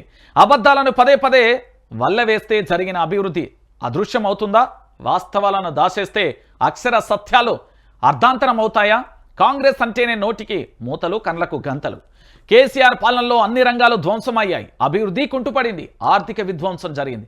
10 ఏళ్లలో తెలంగాణ 100 ఏళ్ల వెనక్కి వెళ్ళింది. ఏ వర్గానికి సంక్షేమ ఫలాలు అందలేదు. అప్పు తెచ్చి చేసిన ప్రగతి ఆనవాళ్లే కూడా లేదు. ఇది కాంగ్రెస్ సాగించిన దుష్ప్రచారం. 70 ఏళ్ల ఉమ్మడి పాలన స్వర్గం అయినట్టు ధర్మప్రభువులు లాంటి సమైక్య పాలకులు దయార్థ హృదయాలతో ఈ ప్రాంత అద్భుతంగా అభివృద్ధి చేసినట్టు కాంగ్రెస్ నాయకులు మాట్లాడుతూ వచ్చారు. ఆ ప్రగతినేదో కేసీఆర్ 10 ఏళ్లలో సర్వనాశనం చేసినట్లు, అప్పటిదాకా ఆకాశమంత ఎత్తులో ఉన్న తెలంగాణ అభివృద్ధి ఆయనదే పాతాళానికి పడేసినట్లు చిత్రీకరించారు. అదే నిజమైనట్లు పదే పదే మాట్లాడారు. 100 మంది మహాగాదులతో కలిసి వారుములలో ఉంచి అబద్ధాలను ప్రచారం పెట్టించారు. ఊరూరా ఉదరగొట్టారు.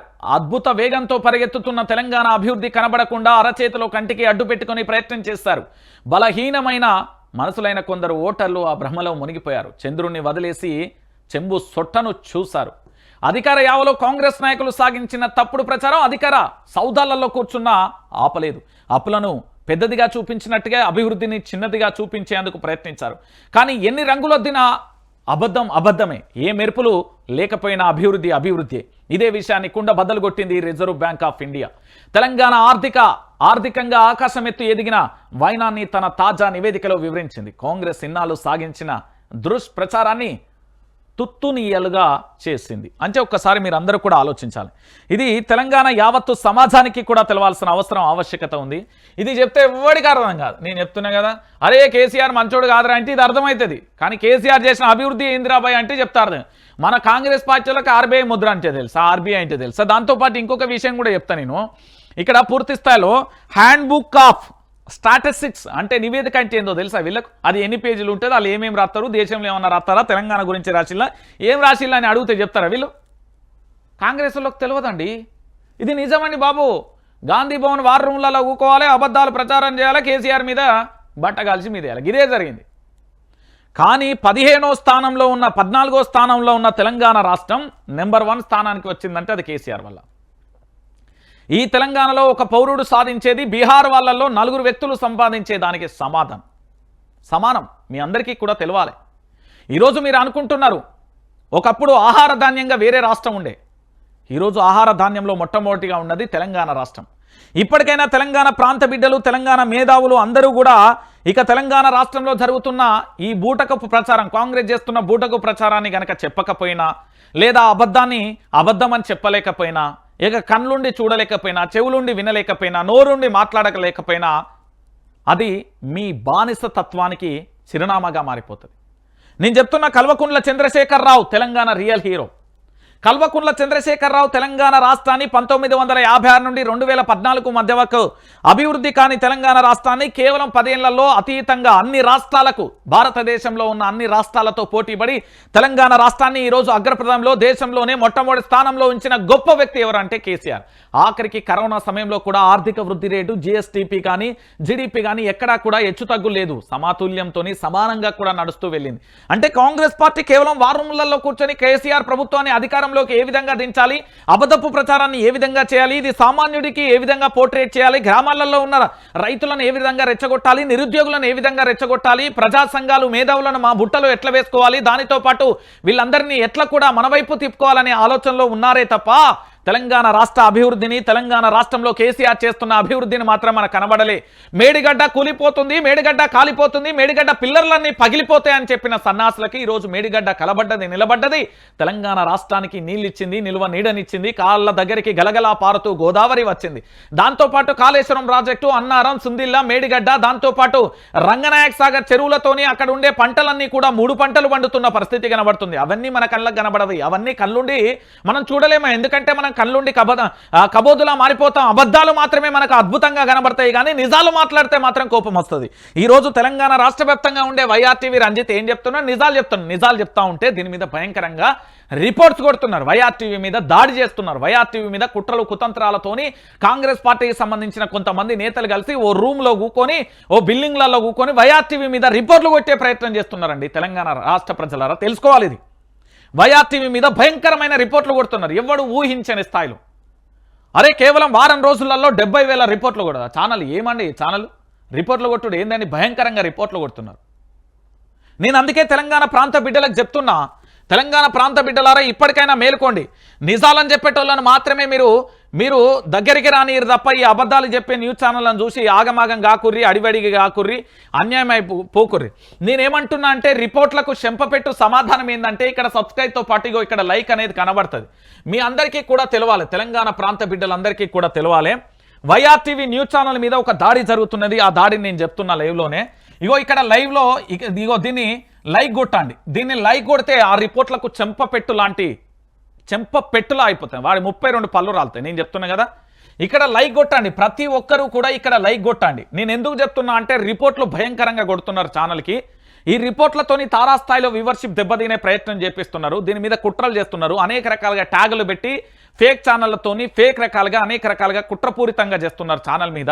ఇక్కడ నేను అందుకే చెప్తున్నా సబ్స్క్రైబ్ చేసుకోండి అని కూడా నేను అందుకే చెప్తున్నా. ప్రతి ఒక్కరికి సబ్స్క్రైబ్ చేసుకొని ఖచ్చితంగా కూడా మీకు వైఆర్టీవీ ఇష్టం ఉంటేనే లైక్ చేయండి, మీకు మా వార్తలు నచ్చుతేనే లైక్ చేయండి, మీకు మా వీడియోలు నచ్చుతేనే లైక్ చేయండి. కానీ నేను బలవంతంగా మీ మీద రుద్దే ప్రయత్నం నేను చేయను. నేను ఎందుకు ఈ విషయాన్ని చెప్తున్నానంటే తెలంగాణ ప్రాంత బిడ్డలారా ఇక్కడ ఖచ్చితంగా కూడా మీరు లైక్ చేసుకోండి. లైక్ చేయకపోతే మన ఛానల్ మీద కుట్రపూరితంగా ఇప్పటికే ఒక పేద మధ్యతరగతి కుటుంబం నుండి వచ్చి తెలంగాణ రాష్ట్రంలో అప్పటి ప్రభుత్వం ఇప్పటి ప్రభుత్వాన్ని గడగడలాడిస్తా. నా మీద కేసులే కానీ, ఎఫ్ఐఆర్లే కానీ, జైలుకి వెళ్ళని ఏదైనా జరగని ఐఎమ్ రెడీ. నేను బానిసను కాదు, నేను అమరుణ్ణి. నేను మళ్ళీ చెప్తున్నా, నేను బానిసను కాదు, నేను అమరుణ్ణి. ఎవ్వడికి భయపడలేదు. ఈ తెలంగాణ 4 కోట్ల మంది ప్రజల కోసం పోరాటంలో నేను సైతం అంటూ వాళ్ళ ముందుకుంటా, వాళ్ళకు వాస్తవాలని చెప్పే ప్రయత్నం చేస్తా. మీ అందరికీ నేను చెప్పేది ఒకటే, ఇక్కడ లైక్ ఖచ్చితంగా చేయండి. రిపోర్ట్లు కొట్టి భయంకరంగా ఇబ్బంది పెడుతున్నారు, వ్యూవర్షిప్ను దెబ్బతీస్తున్నారు. ఫేక్ ఏంది అంటే లకారం డకారంగా వాళ్ళందరూ కలిసి వీళ్ళందరూ చేస్తున్న కుట్రలు కుతంత్రాలకు మనందరం కూడా నాంది చెప్పాలి. కాబట్టి తెలంగాణ ప్రాంత బిడ్డలారా మీ అందరికీ చెప్పేది ఒకటే, వైఆర్టీవీ తెలంగాణ రాష్ట్ర వ్యాప్తంగా కూడా మంచి వార్తలను చెప్పేది వైఆర్టీవీ. మీరు అనవసరంగా ఫేక్ వ్యూవర్షిప్ చూసి ఫేక్ రగాలను నమ్మకుర్రి. అది చెన్నై, ముంబై, బెంగళూరు నుండి నెలకు 2 లక్షలు కడితే 100 చూసే కాడ 1000 చూపెట్టచ్చు, 1000 చూపెట్టే కాడ 10,000 మంది కూడా చూపెడుతున్నారు అని చూపెట్టచ్చు. కానీ వాస్తవానికి చిరునామా మాత్రం వైఆర్టీవీ. దయచేసి మీరు ఆలోచించండి.